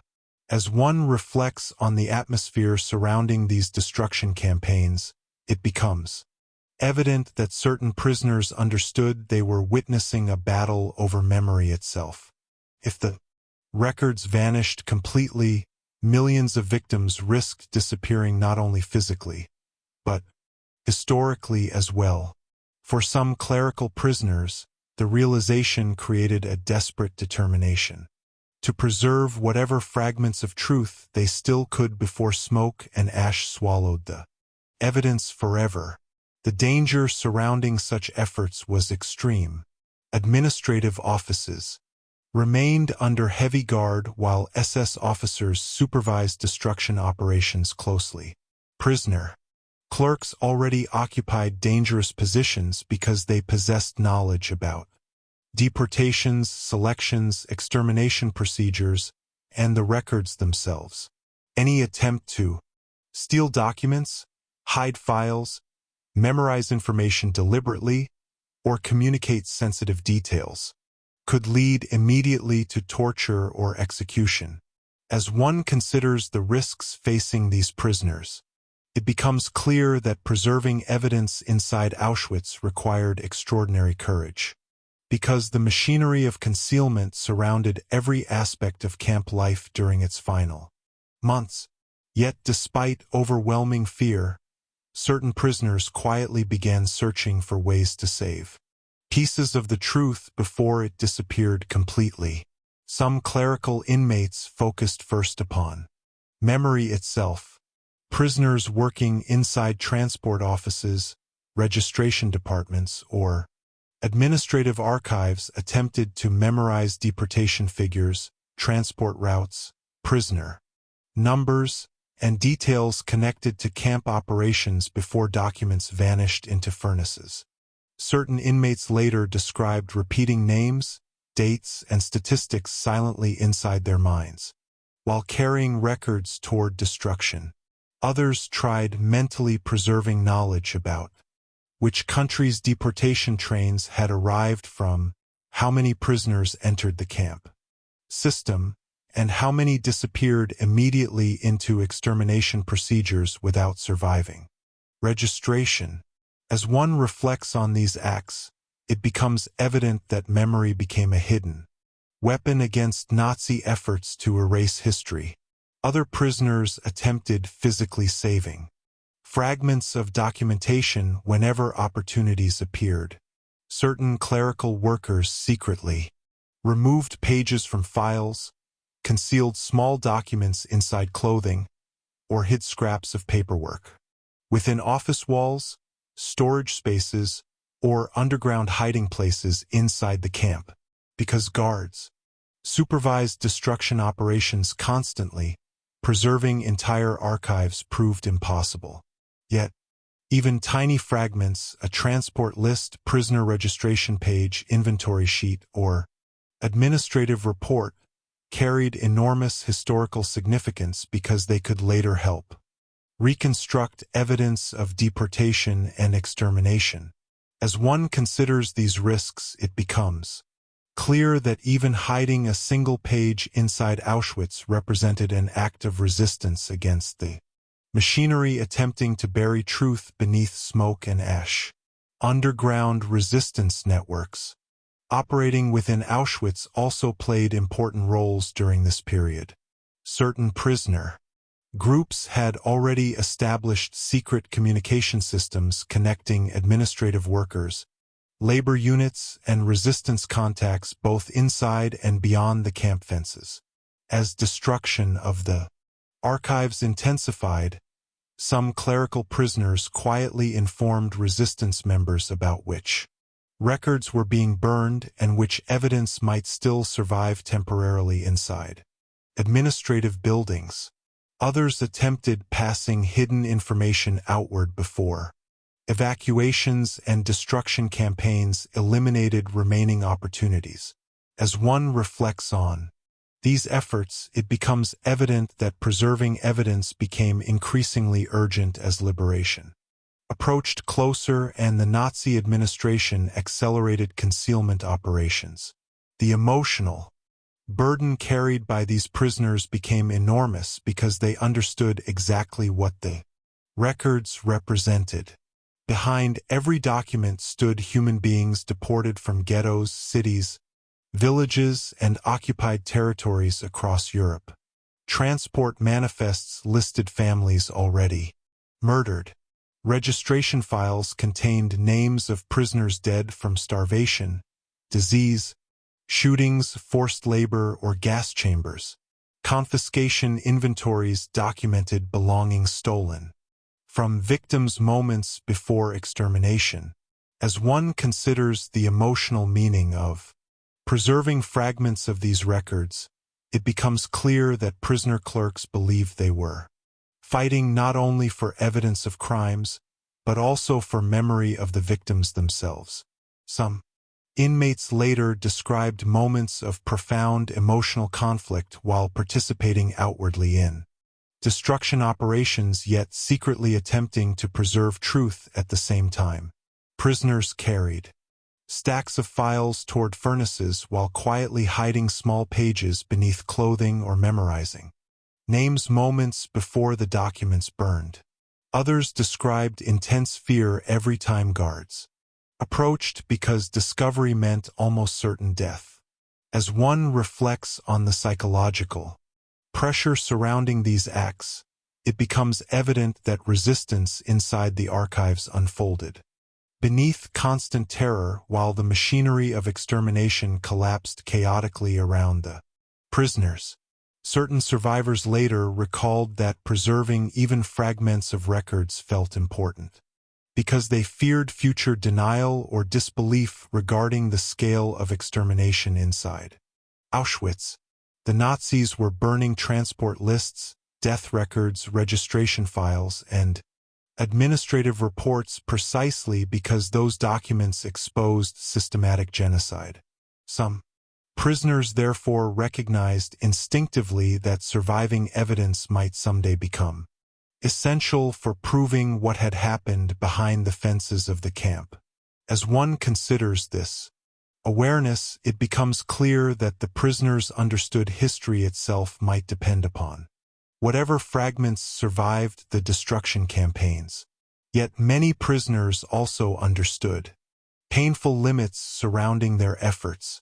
The scale of destruction remained enormous while countless archives vanished permanently into furnaces before anyone could save them. Entire transport records, registration systems, and administrative files disappeared forever.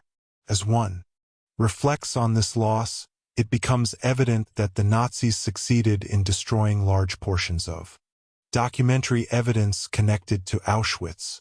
The fragments preserved by prisoners, therefore, represented only small pieces of an enormous machinery already consumed partly by fire and concealment. Ultimately, secretly saving fragments of the truth reveals one of the most important forms of resistance carried out during the final destruction of Auschwitz's archives. While the Nazi administration attempted desperately to erase evidence of genocide before liberation arrived, certain prisoner clerks and resistance members risked death preserving names, numbers, documents, and memories connected to the victims already swallowed by the extermination system. Their actions ensured that complete erasure failed. Even as flames consumed the archives, fragments of truth survived through hidden documents, remembered figures, and testimony, carried beyond the camp by prisoners who understood that memory itself had become a final battlefield against genocide. As one continues deeper into understanding the final destruction of records inside Auschwitz II Birkenau, it becomes increasingly clear that some prisoner clerks and underground resistance members recognized preserving even the smallest pieces of documentation had become essential. Because the Nazi administration was attempting systematically to eliminate evidence of genocide before advancing Soviet forces could uncover the truth hidden inside the camp bureaucracy. Transport manifests, registration files, labor reports, confiscation inventories, correspondence, and administrative records were disappearing continuously into furnaces while smoke and ash filled office buildings throughout Auschwitz. As one reflects on the atmosphere surrounding these destruction campaigns, it becomes evident that certain prisoners understood they were witnessing an enormous struggle over historical memory itself. If the records vanished completely, millions of victims risked being erased not only physically, but from documented history as well. For some clerical prisoners, this realization created a desperate determination to preserve whatever fragments of truth remained before the machinery of concealment succeeded entirely. The risks connected to such efforts were terrifying. Administrative buildings remained heavily guarded, while SS officers supervised destruction operations constantly. Prisoner clerks already occupied dangerous positions because they possessed knowledge regarding deportation systems, extermination procedures, camp administration, and the records themselves. Any attempt to hide documents, steal pages, memorize information deliberately, or communicate sensitive details outside authorized channels could result immediately in beatings, torture, or execution. As one considers the danger surrounding these actions, it becomes clear that preserving evidence inside Auschwitz required extraordinary courage because the Nazi administration viewed both documentation and witnesses as threats needing elimination before liberation arrived. Yet despite overwhelming fear, some prisoners quietly searched for opportunities to save fragments of truth from destruction. Many clerical prisoners first relied upon memory because physically preserving large quantities of paperwork proved almost impossible beneath constant supervision. Prisoners working inside transport offices, registration departments, or archive rooms attempted to memorize deportation figures, prisoner numbers, transport origins, administrative procedures, and details connected to camp operations before records disappeared permanently into flames. Certain inmates later described repeating names, dates, and statistics silently inside their minds while carrying documents toward furnaces. Others tried preserving mental maps of how deportation systems functioned or how certain categories of records connected directly to extermination operations. As one reflects on these acts, it becomes evident that memory itself became a hidden form of resistance against the machinery attempting to erase evidence from history. Some prisoners also attempted physically saving fragments of documentation whenever brief opportunities appeared. Certain clerical workers secretly removed individual pages from files, concealed scraps of paperwork inside clothing, or hid small documents inside office walls, underground spaces, or storage areas unlikely to face immediate inspection. Because destruction campaigns unfolded rapidly and under armed supervision, preserving entire archives remained impossible. Yet even a single surviving transport list, registration page, inventory sheet, or administrative memo could later help reconstruct evidence of deportations and mass murder. As one considers the emotional significance of these risks, it becomes clear that preserving even tiny pieces of paperwork represented acts of defiance against systematic historical erasure. Underground resistance groups operating secretly within Auschwitz also played important roles. During these final months, networks connecting prisoner clerks, labor units, and resistance contacts both inside and outside the camp had already formed earlier during camp operations. As destruction of the archives intensified, certain administrative prisoners quietly informed resistance members about which categories of records were being burned and which documents might still survive temporarily. Others attempted passing hidden information outward before evacuations, and final destruction efforts closed remaining opportunities. As one reflects on these actions, it becomes evident that preserving evidence became increasingly urgent because prisoners understood the administration was attempting to eliminate proof faster than liberation forces could arrive. The emotional burden surrounding these efforts became enormous because the prisoners understood precisely what the records represented. Behind every document stood real human beings deported from cities, ghettos, villages, and occupied territories across Europe.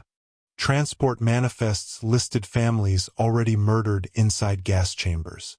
Registration files contained names of prisoners dead from starvation, disease, shootings, forced labor, and executions. Confiscation inventories recorded personal belongings stolen from victims' moments before extermination. As one considers the emotional meaning of preserving fragments of these records, it becomes clear that prisoner clerks believed they were protecting not merely administrative evidence but memory of the victims themselves. Some inmates later described overwhelming psychological conflict while outwardly participating in destruction operations, yet secretly attempting to preserve truth simultaneously. Prisoners carried stacks of records toward furnaces while quietly hiding small pages inside clothing or memorizing names moments before documents disappeared into flames. Others recalled intense fear whenever guards approached, because discovery meant almost certain death. As one reflects on the mental pressure surrounding these acts, it becomes evident that resistance within the archives unfolded beneath constant terror. While the extermination system collapsed chaotically around the prisoners, certain survivors later explained that preserving fragments of evidence felt critically important because they feared future denial or disbelief concerning the scale of extermination within Auschwitz. The Nazis were destroying transport manifests, registration systems, death files, and administrative reports, precisely because those records exposed organized genocide.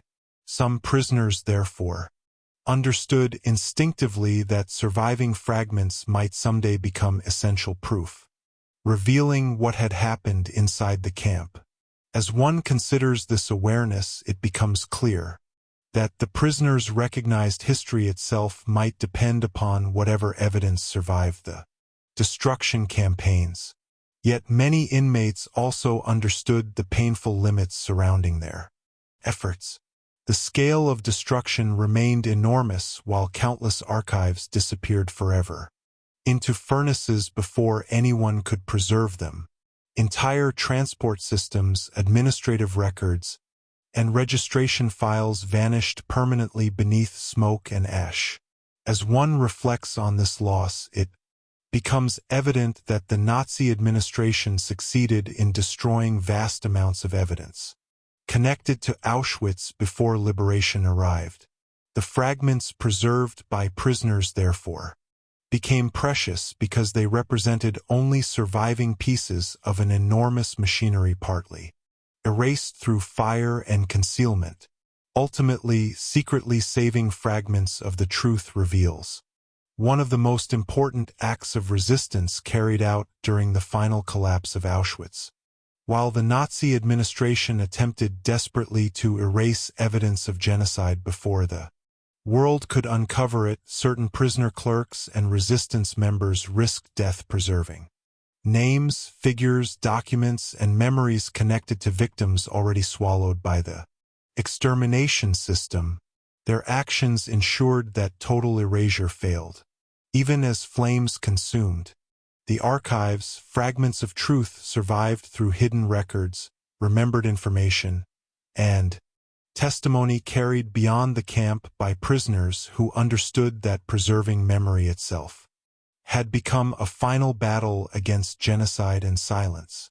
Chapter 3, Segment 1, Hiding Evidence Before Liberation. As one continues deeper into understanding the final weeks inside Auschwitz to Birkenau, it becomes increasingly clear that many prisoner clerks and underground resistance members realized time itself was running out because Soviet forces were approaching rapidly while the Nazi administration accelerated destruction of records, evacuation plans, and concealment operations designed to erase evidence of genocide before liberation arrived. The camp existed inside a terrifying state of collapse where panic, smoke, fear, and uncertainty spread through both prisoners and guards alike. Administrative offices burned archives continuously while transports ceased operating normally, and rumors of evacuation marches circulated through barracks and work units.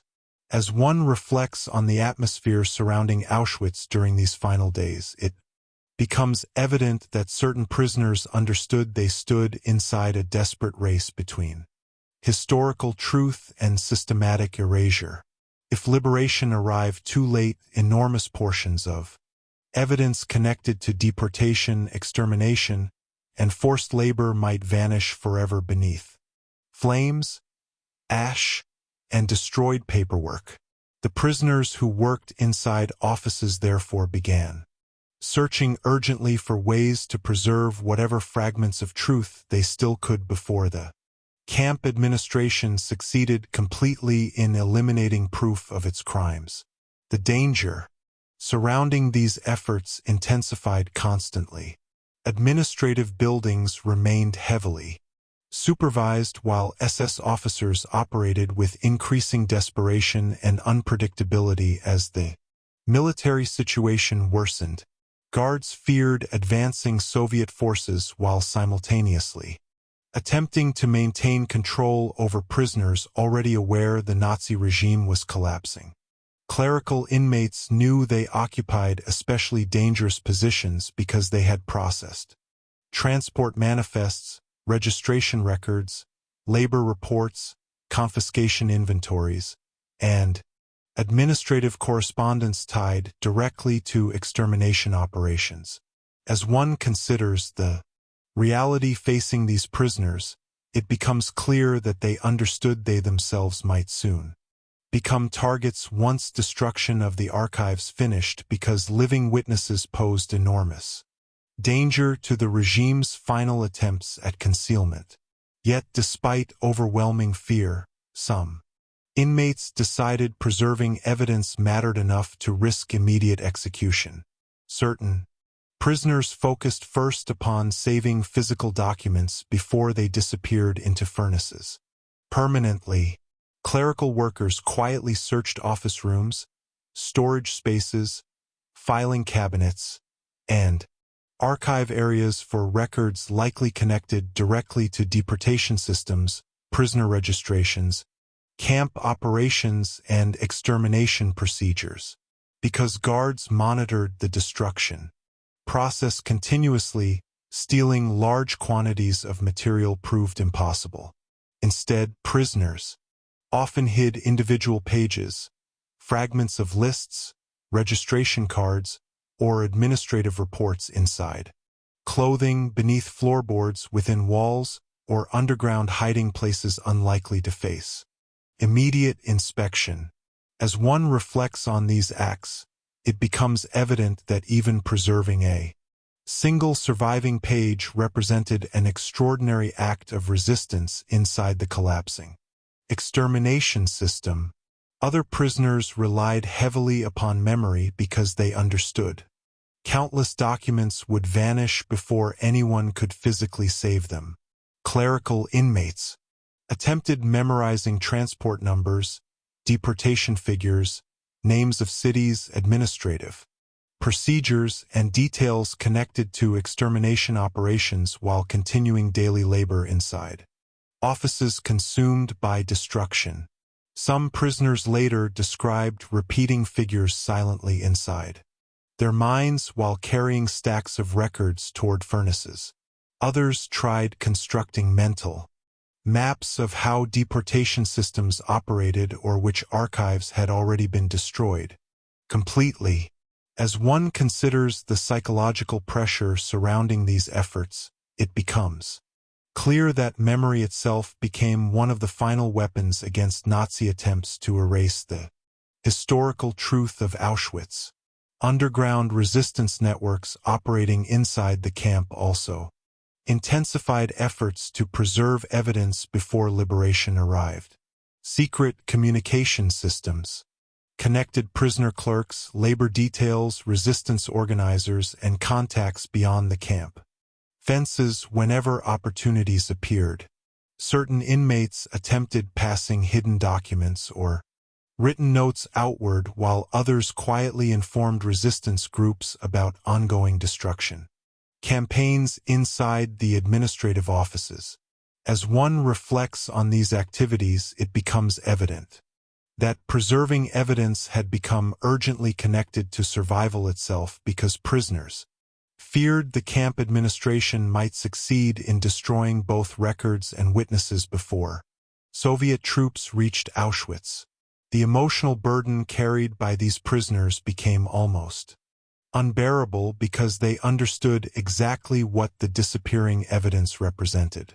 Behind every transport manifest stood families deported from ghettos and occupied cities across Europe. Registration files contained names of prisoners dead from starvation, disease, executions, forced labor, and gas chambers. Confiscation inventories recorded personal belongings stolen from victims moments before extermination. As one considers the emotional meaning of hiding fragments of these records, it becomes clear that the prisoners believed they were protecting not only evidence of crimes, but also memory of countless human beings already swallowed by the extermination system. Certain inmates later described profound emotional conflict while outwardly participating in destruction operations yet secretly preserving evidence simultaneously. Prisoners carried stacks of files toward furnaces while quietly concealing pages inside clothing or memorizing names moments before flames consumed them forever. Others described moments of panic whenever guards approached unexpectedly because discovery meant immediate death. As one reflects on these experiences, it becomes evident that resistance inside Auschwitz's administrative system unfolded beneath extraordinary psychological pressure while the machinery of genocide collapsed chaotically around the prisoners. Fear of evacuation intensified urgency. Further, rumors spread constantly that prisoners would soon be marched westward away from advancing Soviet forces while remaining evidence inside the camp would be destroyed entirely. Before liberation, some clerical inmates feared hidden documents might never survive if left inside administrative buildings likely to burn during final destruction efforts. As one considers this atmosphere, it becomes clear that prisoners understood the window for preserving evidence was closing rapidly. Time itself had become an enemy alongside the machinery of concealment surrounding them. Yet despite overwhelming destruction, certain fragments survived because prisoners risked everything to hide them before liberation arrived. Documents concealed within walls, underground spaces, or hidden compartments later became part of the surviving evidence, exposing deportations, camp administration, forced labor, and extermination operations connected to Auschwitz. Survivors also carried mental records preserved through memory beyond the destruction campaigns themselves. As one reflects on these outcomes, it becomes evident that the Nazi administration failed completely in its attempt to erase all traces of genocide before the world arrived at the camp gates. Ultimately, hiding evidence before liberation reveals one of the most important forms of resistance carried out during the final collapse of Auschwitz. While the Nazi regime attempted desperately to burn archives, destroy records, and erase proof of extermination before Soviet forces arrived, prisoner clerks and underground resistance members risked death preserving fragments of truth through hidden documents, memory, and testimony. Their actions ensured that complete erasure failed, because even as smoke rose above the camp and archives vanished into flames, evidence survived through prisoners who understood history itself depended upon saving whatever fragments remained before liberation came. As one continues deeper into understanding the final collapse of operations inside Auschwitz II, Birkenau, it becomes increasingly clear that many prisoner clerks and underground resistance members realized they were trapped inside a desperate race against time because Soviet armies were approaching rapidly while the Nazi administration intensified efforts to destroy records, eliminate evidence, and conceal the true scale of extermination before liberation arrived. The camp entered a state of growing chaos where archives burned continuously, guards operated with panic and brutality, and rumors of evacuation spread through barracks and work details. Smoke rose from furnaces consuming transport manifests, registration files, labor reports, and administrative correspondence while prisoners watched evidence of genocide disappear hour after hour into flames and ash. As one reflects on the atmosphere surrounding Auschwitz during these final weeks, it becomes evident that certain inmates understood preserving fragments of truth had become urgently necessary because if the destruction campaigns succeeded completely, millions of victims risked disappearing from documented history alongside the records already burning inside the camp. The danger surrounding such efforts became extreme. Administrative offices remained under armed supervision while SS officers monitored destruction operations constantly. Guards feared approaching Soviet forces while simultaneously attempting to maintain absolute control over prisoners, already aware the Nazi regime was collapsing militarily. Clerical inmates occupied especially dangerous positions because they possessed knowledge about deportation systems, extermination procedures, labor exploitation, and camp administration. They had processed transport manifests, typed reports, maintained registration systems, and witnessed destruction of archives directly.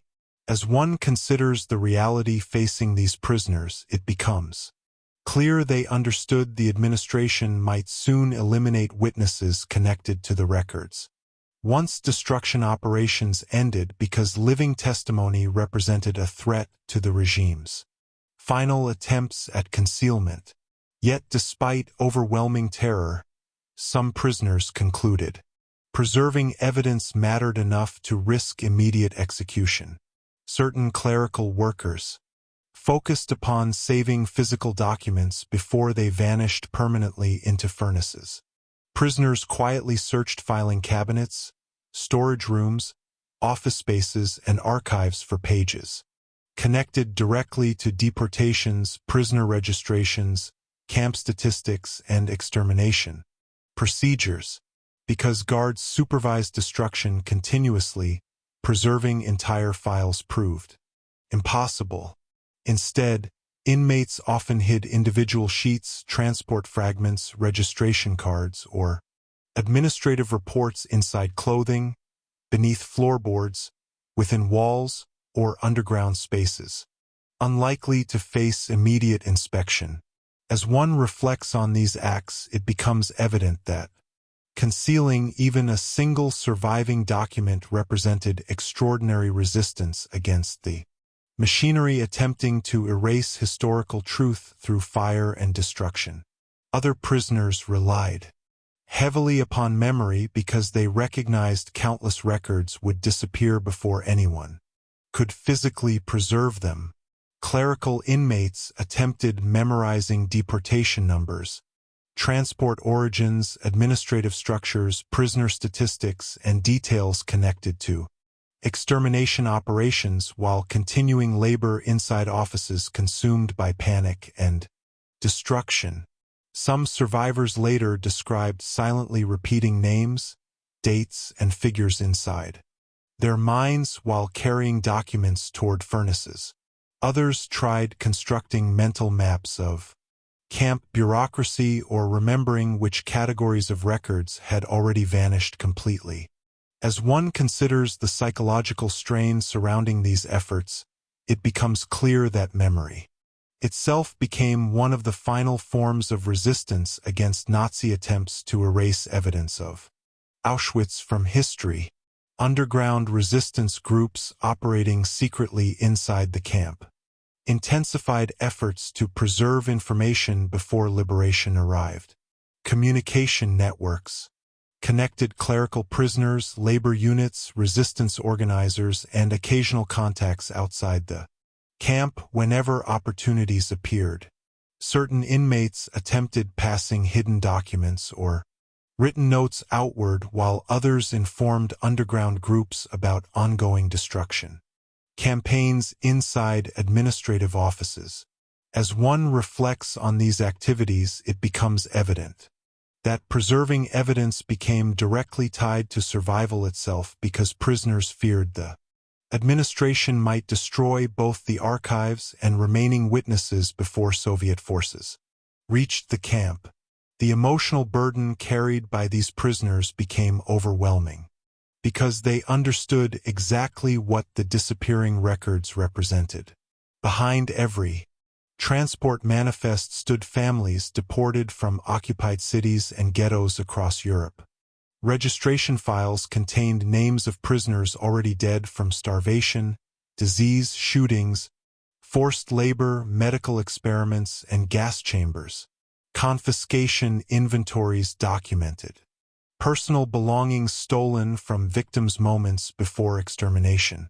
As one considers the emotional meaning of hiding fragments of these records, it becomes clear that the prisoners believed they were protecting not merely evidence of crimes, but memory of countless human beings already erased physically by the extermination system. Some inmates later described intense emotional conflict while outwardly assisting destruction operations yet secretly preserving evidence simultaneously. Prisoners carried stacks of files toward furnaces while quietly concealing pages beneath clothing or memorizing names moments before flames destroyed the documents forever. Others recalled moments of panic whenever guards approached unexpectedly, because discovery meant immediate execution. As one reflects on these experiences, it becomes evident that resistance inside Auschwitz's administrative system unfolded beneath extraordinary psychological pressure while the camp itself descended toward collapse. Fear surrounding evacuation marches intensified urgency even further. Rumors spread constantly that prisoners would soon be forced westward away from advancing Soviet forces while remaining evidence inside Auschwitz would be burned or destroyed completely before liberation occurred.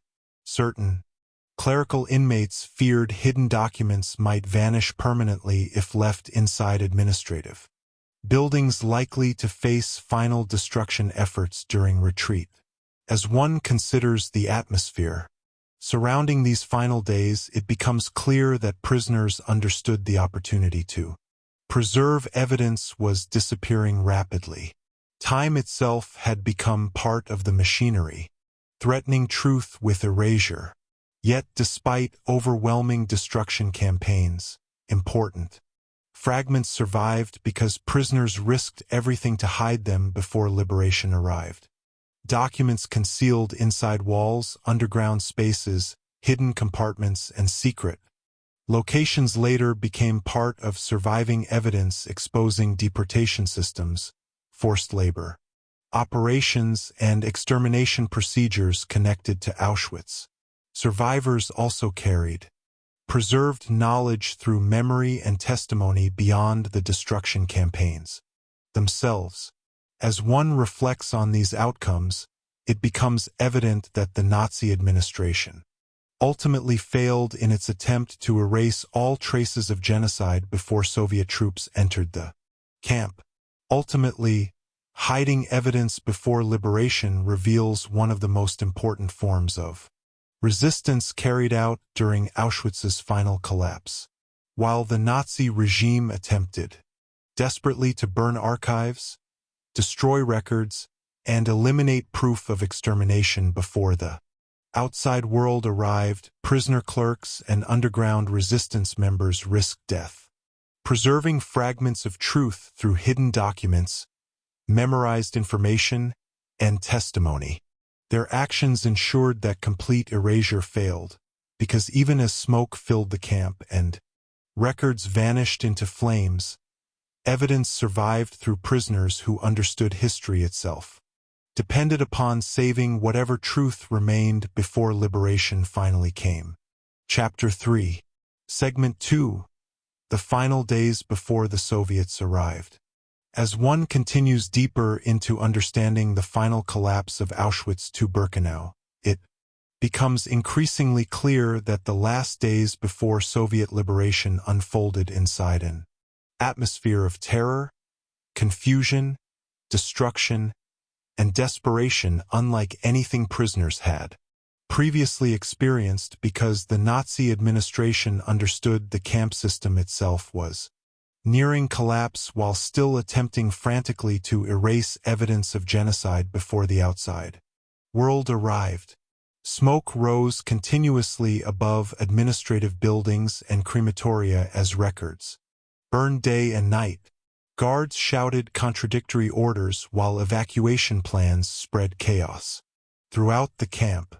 Prisoners whispered rumors about advancing Soviet troops, death marches, executions, and possible liberation, Yet no one knew whether freedom or annihilation would arrive first. As one reflects on the psychological atmosphere surrounding Auschwitz during these final days, it becomes evident that the camp existed inside a terrifying state between destruction and exposure, where the machinery of extermination was collapsing violently while still trying desperately to conceal its crimes from history. The destruction of records intensified dramatically, as Soviet artillery could reportedly be heard in distant regions surrounding occupied Poland. Administrative offices that once functioned through rigid bureaucratic order now operated with visible panic.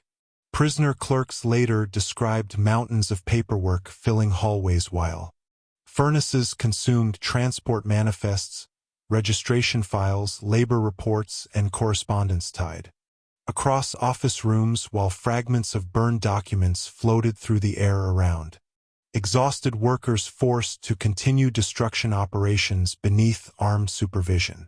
As one considers what these prisoners witnessed, it becomes clear that the Nazi administration feared its own archives almost as much as advancing Soviet armies, because the paperwork represented physical proof of genocide carried out on industrial scale. Evacuation rumors spread constantly throughout the camp complex. Prisoners heard whispers that Auschwitz would soon be emptied before Soviet troops could arrive, and that inmates would be marched westward deeper into collapsing German territory. Some believed liberation might occur within days, while others feared guards intended mass executions before retreating. Clerical prisoners working inside administrative units faced especially terrifying uncertainty, because they possessed dangerous knowledge regarding deportation systems, extermination procedures, and destruction of evidence. As one reflects on the fear spreading among these inmates, it becomes evident that many understood they themselves might not survive long enough to see liberation, because the administration considered witnesses to the bureaucracy of genocide especially threatening. The camp administration simultaneously accelerated destruction efforts and preparations for evacuation. Warehouses connected to confiscated prisoner property faced looting, burning, or removal, while documents vanished continuously from archives and filing systems. Certain prisoners later described seeing SS officers rushing through office corridors carrying stacks of files, while guards operated with visible anxiety and aggression. Others remembered entire departments emptied almost overnight as records disappeared into furnaces or were transported away under armed supervision. As one considers these scenes, it becomes clear that Auschwitz's bureaucratic machinery was disintegrating chaotically while still attempting to erase traces of extermination before collapse became complete. Conditions inside the camp worsened even further during these final days. Food shortages intensified, while overcrowded barracks filled with sick, starving, and exhausted prisoners too weak to survive evacuation marches. Medical care barely existed, while winter cold spread across the camp. Guards became increasingly brutal and unpredictable as fear of approaching Soviet forces grew. As one reflects on the suffering surrounding prisoners during this period, it becomes evident that even as the Nazi regime collapsed militarily, the machinery of cruelty inside Auschwitz continued operating with terrifying violence until the final moments before liberation. Yet beneath the chaos, some prisoner clerks and resistance members continued quietly attempting to preserve evidence before the camp disappeared into destruction.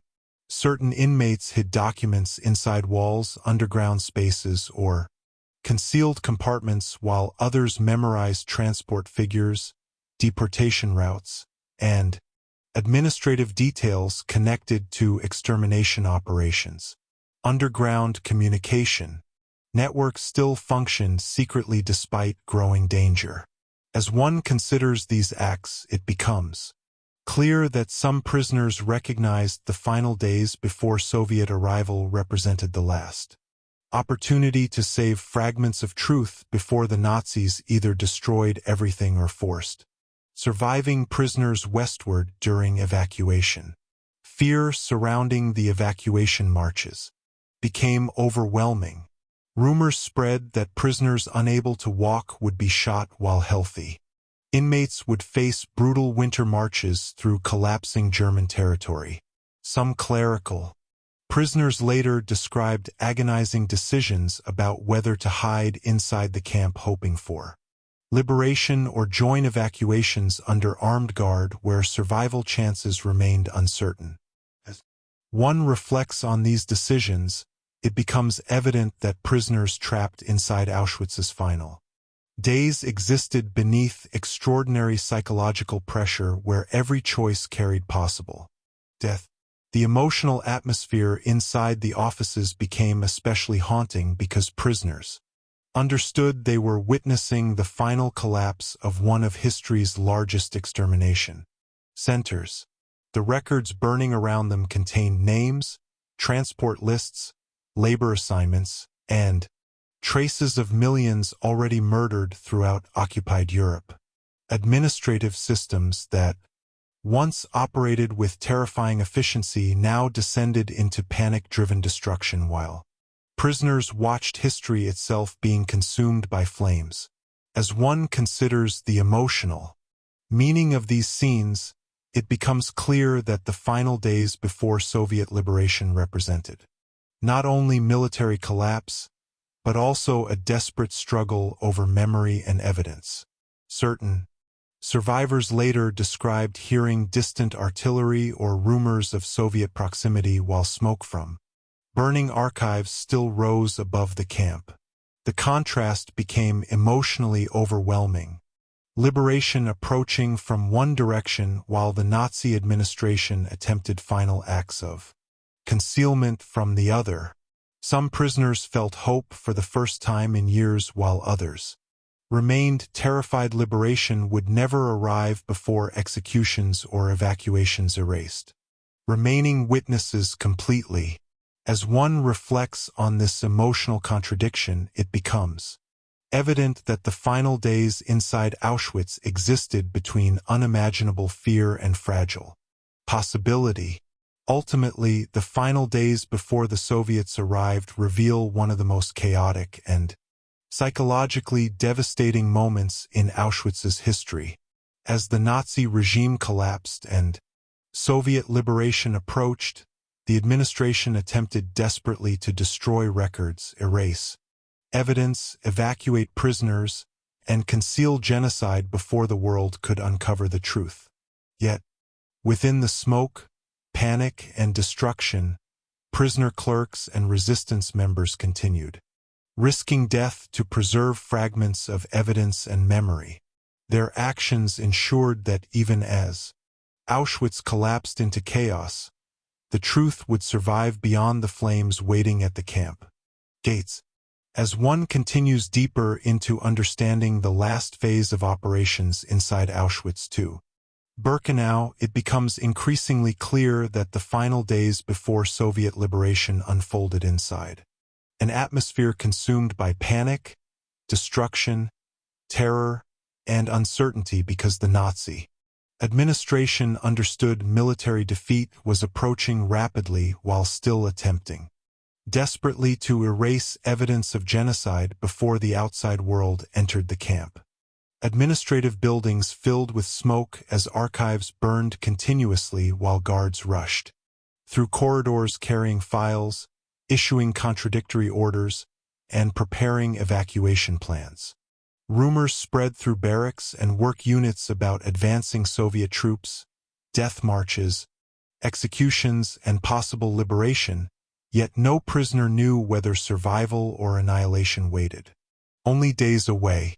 As one reflects on the emotional atmosphere surrounding Auschwitz during these final moments, it becomes evident that the camp existed inside a terrifying state of collapse where The machinery of extermination was disintegrating violently while still attempting to conceal its crimes from history itself.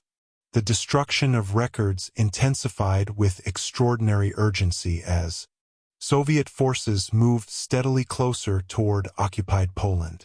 Administrative offices that once operated through cold bureaucratic precision now descended into visible chaos. Prisoner clerks later described stacks of paperwork covering floors and hallways while furnaces consumed. Transport manifests, registration files, labor reports, correspondence, and administrative records, tied directly to deportation and extermination operations. Some inmates remembered ash drifting through office rooms while fragments of names and documents floated briefly in the air before disappearing completely into smoke. As one considers what these prisoners witnessed during these final days, it becomes clear that the Nazi administration feared its own archives deeply, because the paperwork represented undeniable proof of industrialized genocide. Evacuation. Rumors spread continuously across the camp complex. Prisoners whispered that Auschwitz would soon be emptied before Soviet troops arrived and that surviving inmates would be marched westward through winter conditions deeper into collapsing German territory. Some believed liberation might come within days, while others feared guards intended mass executions before retreating. Administrative prisoners faced especially terrifying uncertainty because they possessed dangerous knowledge regarding deportation systems, extermination procedures, destruction of records, and camp bureaucracy itself. As one reflects on the fear spreading among these clerical inmates, it becomes evident that many understood the administration might eliminate witnesses connected to the archives before abandoning the camp entirely. Simultaneously, the administration accelerated destruction and evacuation preparations together. Warehouses filled with confiscated prisoner belongings faced looting, removal, or burning, while archives disappeared continuously into furnaces. Certain prisoners later described watching SS officers moving rapidly between office departments carrying stacks of files while guards displayed visible panic and aggression. Others remembered entire administrative sections emptied almost overnight, as records vanished from filing systems permanently. As one considers these scenes, it becomes clear that Auschwitz's bureaucratic machinery was collapsing chaotically while still attempting desperately to erase traces of extermination before Soviet forces could uncover the truth. Conditions throughout the camp deteriorated even further during these final days. Starvation intensified while overcrowded barracks filled with sick, exhausted, and dying prisoners too weak to survive evacuation marches. Medical facilities barely functioned while winter cold spread through the camp complex. Guards became increasingly brutal and unpredictable as fear of Soviet arrival grew stronger. As one reflects on the suffering endured by prisoners during this period, it becomes evident that even while the Nazi regime collapsed militarily, the machinery of cruelty inside Auschwitz continued operating with terrifying violence until the final moments before liberation. Yet beneath the chaos and destruction, certain prisoner clerks and underground resistance members continued secretly attempting to preserve evidence before the camp disappeared into smoke and evacuation. Some inmates hid documents within walls, underground spaces, or concealed compartments, while others memorized transport numbers, deportation figures, and administrative details connected to extermination operations. Underground communication networks still functioned secretly despite enormous danger. As one considers these acts, it becomes clear that some prisoners recognized the final days before Soviet arrival represented the last opportunity to save fragments of truth before the Nazis either destroyed everything or marched surviving witnesses away from the camp entirely. Fear surrounding the coming evacuation marches became overwhelming. Rumors spread that prisoners unable to walk would be shot immediately, while healthier inmates faced brutal marches through snow and freezing temperatures toward camps deeper inside Germany. Some clerical prisoners later described agonizing over whether to hide inside Auschwitz, hoping Soviet troops would arrive quickly or join evacuation columns where survival remained uncertain. As one reflects on these impossible choices, it becomes evident that prisoners trapped inside Auschwitz's final days existed beneath unbearable psychological pressure where every decision carried the possibility of death. The emotional atmosphere inside the administrative offices became especially haunting, because prisoners understood they were witnessing the collapse of one of history's largest extermination centers. The archives burning around them contained names, transport figures, labor assignments, and traces of millions already murdered throughout occupied Europe. Administrative systems that once operated with terrifying efficiency now dissolved into panic-driven destruction, while prisoner clerks watched history itself disappear into flames.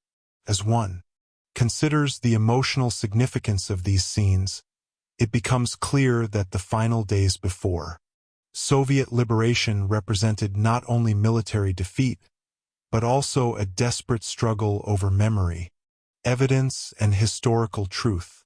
Certain survivors later described hearing distant artillery or rumors of Soviet proximity, while smoke from burning records still rose above Auschwitz. The contrast became emotionally overwhelming, liberation approaching steadily from one direction while the Nazi administration attempted final acts of concealment from the other. Some prisoners experienced hope for the first time in years, while others remained terrified liberation would never arrive before executions, evacuations, or destruction campaigns eliminated remaining witnesses entirely. As one reflects on this emotional contradiction, it becomes evident that the final days inside Auschwitz existed suspended between unimaginable fear and fragile hope. Ultimately, the final days before the Soviets arrived reveal one of the most chaotic and psychologically devastating moments in Auschwitz's history. As Nazi Germany collapsed and Soviet liberation approached, the administration attempted desperately to burn archives, destroy evidence, evacuate prisoners, and erase traces of genocide before the world could uncover the truth hidden inside the camp. Yet within the smoke, fear, and collapsing bureaucracy, prisoner clerks, and resistance members continued risking death to preserve fragments of evidence and memory. Their actions ensured that even as Auschwitz descended into chaos, the truth survived beyond the flames, awaiting liberation at the camp gates. Chapter 3. Segment 3. What the Nazis couldn't completely destroy. As one continues deeper into understanding the destruction campaigns carried out during the final collapse of Auschwitz to Birkenau, it becomes increasingly clear that despite enormous efforts by the Nazi administration to burn archives, eliminate witnesses, and conceal evidence of genocide, complete erasure ultimately failed because fragments of truth survive through hidden documents, physical remains, surviving prisoners, preserved memories, and the camp itself. The regime succeeded in destroying vast quantities of paperwork connected to deportations, extermination procedures, forced labor operations, and administrative systems operating across occupied Europe. Transport manifests disappeared into furnaces while registration files, labor reports, correspondence, and inventories burned continuously during the final weeks before Soviet liberation. Yet even amid smoke, panic, and destruction, traces remained behind that the Nazis could not fully eliminate. As one reflects on this reality, it becomes evident that the extermination system proved too enormous, too violent, and too deeply embedded within physical landscapes and human memory to disappear completely beneath fire and concealment. The surviving prisoner clerks played crucial roles in ensuring truth survived beyond the destruction. Campaigns themselves. Many administrative prisoners carried detailed knowledge about deportation systems, registration procedures, extermination operations, labor assignments, and the final burning of archives. Some had memorized transport figures, names of cities, prisoner statistics, or bureaucratic structures while watching records disappear into flames. Others had hidden fragments of documents or communicated secretly with underground resistance groups before evacuations began. As one considers the significance of these prisoners' survival, it becomes clear that the Nazi administration failed in one of its most important objectives, eliminating every witness capable of explaining how Auschwitz functioned internally. Even when archives vanished physically, surviving testimony preserved truths the destruction campaigns could not erase. Physical evidence also remained throughout the camp despite systematic efforts. Concealment. Crematoria stood damaged but still visible. Barracks remained filled with traces of mass imprisonment and starvation. Warehouses connected to confiscated property contained belongings stolen from deported victims.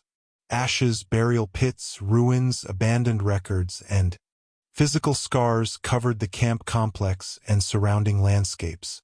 As one reflects on these surviving traces, it becomes evident that the machinery of genocide had transformed Auschwitz itself into evidence impossible to conceal entirely before Soviet forces arrived. Certain documents survived specifically because prisoners risked death hiding them during the final destruction. Operations.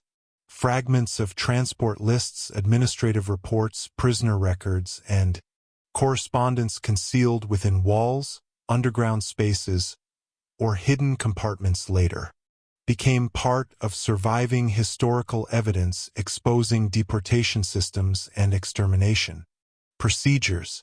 Though only small portions of the original archives remained, those fragments carried enormous importance because they connected names, locations, dates, and bureaucratic processes directly to genocide. As one considers the significance of these surviving documents, it becomes clear that even tiny pieces of preserved paperwork became powerful resistance against attempted historical erasure. The camp's own geography also resisted concealment. Gas chambers, crematoria ruins, railway tracks, prisoner barracks, guard towers, and administrative buildings remained visible across Auschwitz despite destruction efforts. Soviet liberators entering the camp encountered physical environments shaped entirely by industrialized imprisonment and extermination. As one reflects on the importance of these surviving structures, it becomes evident that the Nazis could not completely dismantle the enormous infrastructure of genocide before liberation exposed it to the world. Human memory became another force the regime could not destroy entirely. Survivors carried testimonies describing deportations, selections, forced labor, starvation, extermination procedures, medical experiments, administrative operations, and destruction of evidence during the final weeks before liberation. Prisoner clerks explained how transport systems functioned, how records disappeared. Offices supported the machinery of genocide. As one considers the significance of these testimonies, it becomes clear that memory itself became one of the strongest forms of resistance against Nazi attempts at concealment. The emotional importance of what survived cannot be Overstated because the destruction campaigns aimed not merely to eliminate paperwork, but to erase millions of victims from historical existence entirely. Every surviving document, testimony, photograph, building, or fragment of evidence therefore carried extraordinary weight. A surviving transport list meant names were not completely erased. A preserved administrative report exposed procedures the regime tried to conceal. A surviving witness ensured victims would not vanish into silence permanently. As one reflects on this reality, it becomes evident that the struggle over evidence inside Auschwitz ultimately became a struggle over whether the victims themselves would remain visible within history after death. Soviet liberation forces arriving at Auschwitz encountered enough surviving evidence to reveal immediately that enormous crimes had occurred. Within the camp system, emaciated prisoners remained alive inside barracks while abandoned. Property warehouses contained shoes, clothing, suitcases, eyeglasses, and personal belongings, confiscated from deportees. Crematoria ruins and partially destroyed records exposed attempts at concealment already underway before liberation. As one considers what liberators discovered, it becomes clear that the Nazi administration had run out of time before completing total destruction of the evidence. Yet the surviving fragments also revealed painful absences. Vast portions of the archives had vanished forever into furnaces. Entire deportation records disappeared permanently. Countless names, transport lists, and administrative documents connected to murdered victims no longer existed by the time Soviet troops entered the camp. As one reflects on these losses, it becomes evident that the destruction campaigns inflicted lasting damage upon historical memory itself. Historians, survivors, and investigators would later spend decades reconstructing extermination systems, partly because enormous quantities of evidence had already been destroyed before liberation. Still, complete erasure failed because genocide on the scale of Auschwitz could not disappear entirely beneath smoke and fire. The physical camp survived. Witnesses survived. Hidden documents survived. Mass graves, crematoria ruins, confiscated belongings, and surviving administrative fragments remained scattered throughout the camp complex. Most importantly, human memory survived through prisoners who carried truth beyond the destruction campaigns themselves. As one reflects on this final reality, it becomes evident that the Nazi regime could destroy lives, records, and buildings, but it could not fully erase the evidence of what had happened behind the fences of Auschwitz. Ultimately, what the Nazis could not completely destroy became the foundation upon which the history of Auschwitz survived after liberation. Through surviving witnesses, preserved evidence, hidden records, and the camp itself, fragments of truth remained strong enough to expose genocide to the world despite desperate attempts at concealment. The destruction campaigns failed in their most important goal because memory endured beyond the flames, ensuring the victims and crimes of Auschwitz would not vanish completely into silence. As one continues deeper into understanding the final destruction campaigns carried out during the collapse of Auschwitz to Birkenau, it becomes increasingly clear that despite massive efforts by the Nazi administration to burn archives, eliminate witnesses, and conceal evidence of genocide, complete erasure ultimately proved impossible because fragments of truth survived through hidden documents, physical remains, surviving prisoners, preserved memories, and the camp itself. During the final weeks before Soviet liberation, transport manifests, registration records, labor reports, confiscation inventories, and administrative correspondence disappeared. continuously into furnaces while smoke spread across the camp complex. The regime attempted desperately to erase proof connecting deportation systems, forced labor operations, and extermination procedures into one visible machinery of mass murder. Yet even amid panic, destruction, and collapsing bureaucracy, important traces remained behind that the Nazis could not fully eliminate. As one reflects on this reality, it becomes evident that genocide on the scale of Auschwitz had become too enormous, too physical, and too deeply embedded within human memory and the landscape itself to disappear completely beneath fire and concealment. Surviving prisoner clerks played especially important roles in ensuring the truth endured beyond the destruction campaigns. Administrative inmates carried detailed knowledge about deportation systems, registration procedures, extermination operations, labor assignments, and the final burning of records inside camp offices. Some prisoners had memorized transport numbers, names of cities, administrative structures, or camp statistics while watching files disappear into flames. Others had hidden fragments of documentation or passed information secretly to underground resistance networks before evacuations began.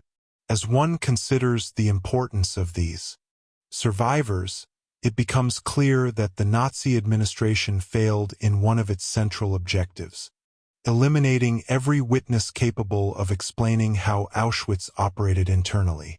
Even when documents vanished physically, surviving testimony preserved truths the destruction campaigns could not erase entirely. Physical evidence also remained throughout the camp despite systematic attempts at concealment.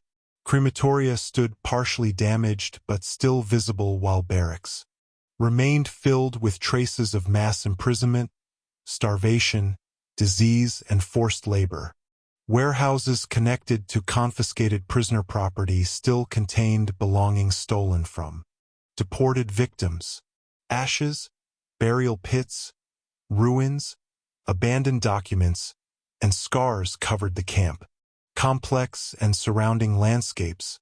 As one reflects on these surviving traces, it becomes evident that the extermination system had transformed Auschwitz itself into physical evidence, impossible to conceal completely before Soviet forces arrived. Some records survived specifically because prisoners risked death hiding them during the destruction operations. Fragments of transport manifests, administrative correspondence, registration files, and camp reports concealed inside walls, underground spaces, or hidden compartments later became part of surviving historical evidence exposing deportation systems and extermination procedures.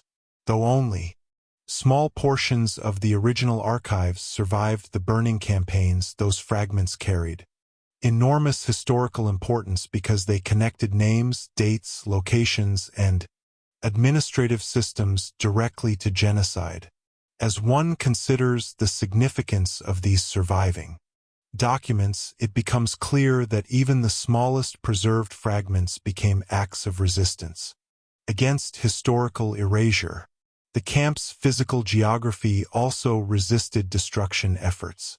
Railway tracks leading directly toward Birkenau, crematoria ruins, gas chamber remains, guard towers, administrative buildings, prisoner barracks, and fences still covered the landscape despite attempts at concealment. Soviet liberators entering Auschwitz encountered environments visibly shaped by industrialized imprisonment and extermination. As one reflects on the significance of these surviving structures, it becomes evident that the Nazi administration lacked both time and ability to dismantle fully the enormous infrastructure of genocide before liberation exposed it to the world. Human memory became another force the destruction campaigns could not eliminate. Survivors carried testimony describing deportations, selections, forced labor, starvation, extermination procedures, medical experiments, administrative operations, and destruction of evidence during Auschwitz's final weeks. Prisoner clerks explained how transport systems functioned, how records disappeared into flames, and how camp offices supported the machinery of genocide bureaucratically. As one considers the significance of these testimonies, it becomes clear that memory itself became one of the strongest forms of resistance against Nazi attempts to conceal what had happened inside the camp. The emotional importance of what survived cannot be overstated because the destruction campaigns aimed not merely to eliminate paperwork, but to erase millions of victims from historical existence entirely. Every surviving testimony, document, photograph, building, or fragment therefore carried extraordinary weight. A hidden transport list meant names were not completely erased. A surviving administrative report exposed procedures the regime attempted to conceal. A witness describing the burning of records ensured victims would not disappear into silence forever. As one reflects on this reality, it becomes evident that the struggle over evidence inside Auschwitz ultimately became a struggle over whether the victims themselves would remain visible within history after death. Soviet liberation forces entering Auschwitz encountered enough surviving evidence to recognize immediately that enormous crimes had occurred there. Thousands of sick and starving prisoners remained alive inside barracks, while warehouses contained mountains of shoes, clothing, suitcases, eyeglasses, and personal belongings confiscated from deportees. Crematoria ruins and partially destroyed records revealed concealment efforts already underway before liberation interrupted them. As one considers what Soviet forces discovered, it becomes clear that the Nazi administration had failed to complete total destruction of evidence before the camp fell. Yet painful absences remained. Everywhere, vast sections of the archives had already vanished forever into furnaces. Entire deportation systems lost large portions of documentation permanently. Countless names, registration records, and administrative files connected to murdered victims no longer existed by the time liberation occurred. As one reflects on these losses, it becomes evident that the destruction campaigns inflicted lasting damage upon historical memory itself.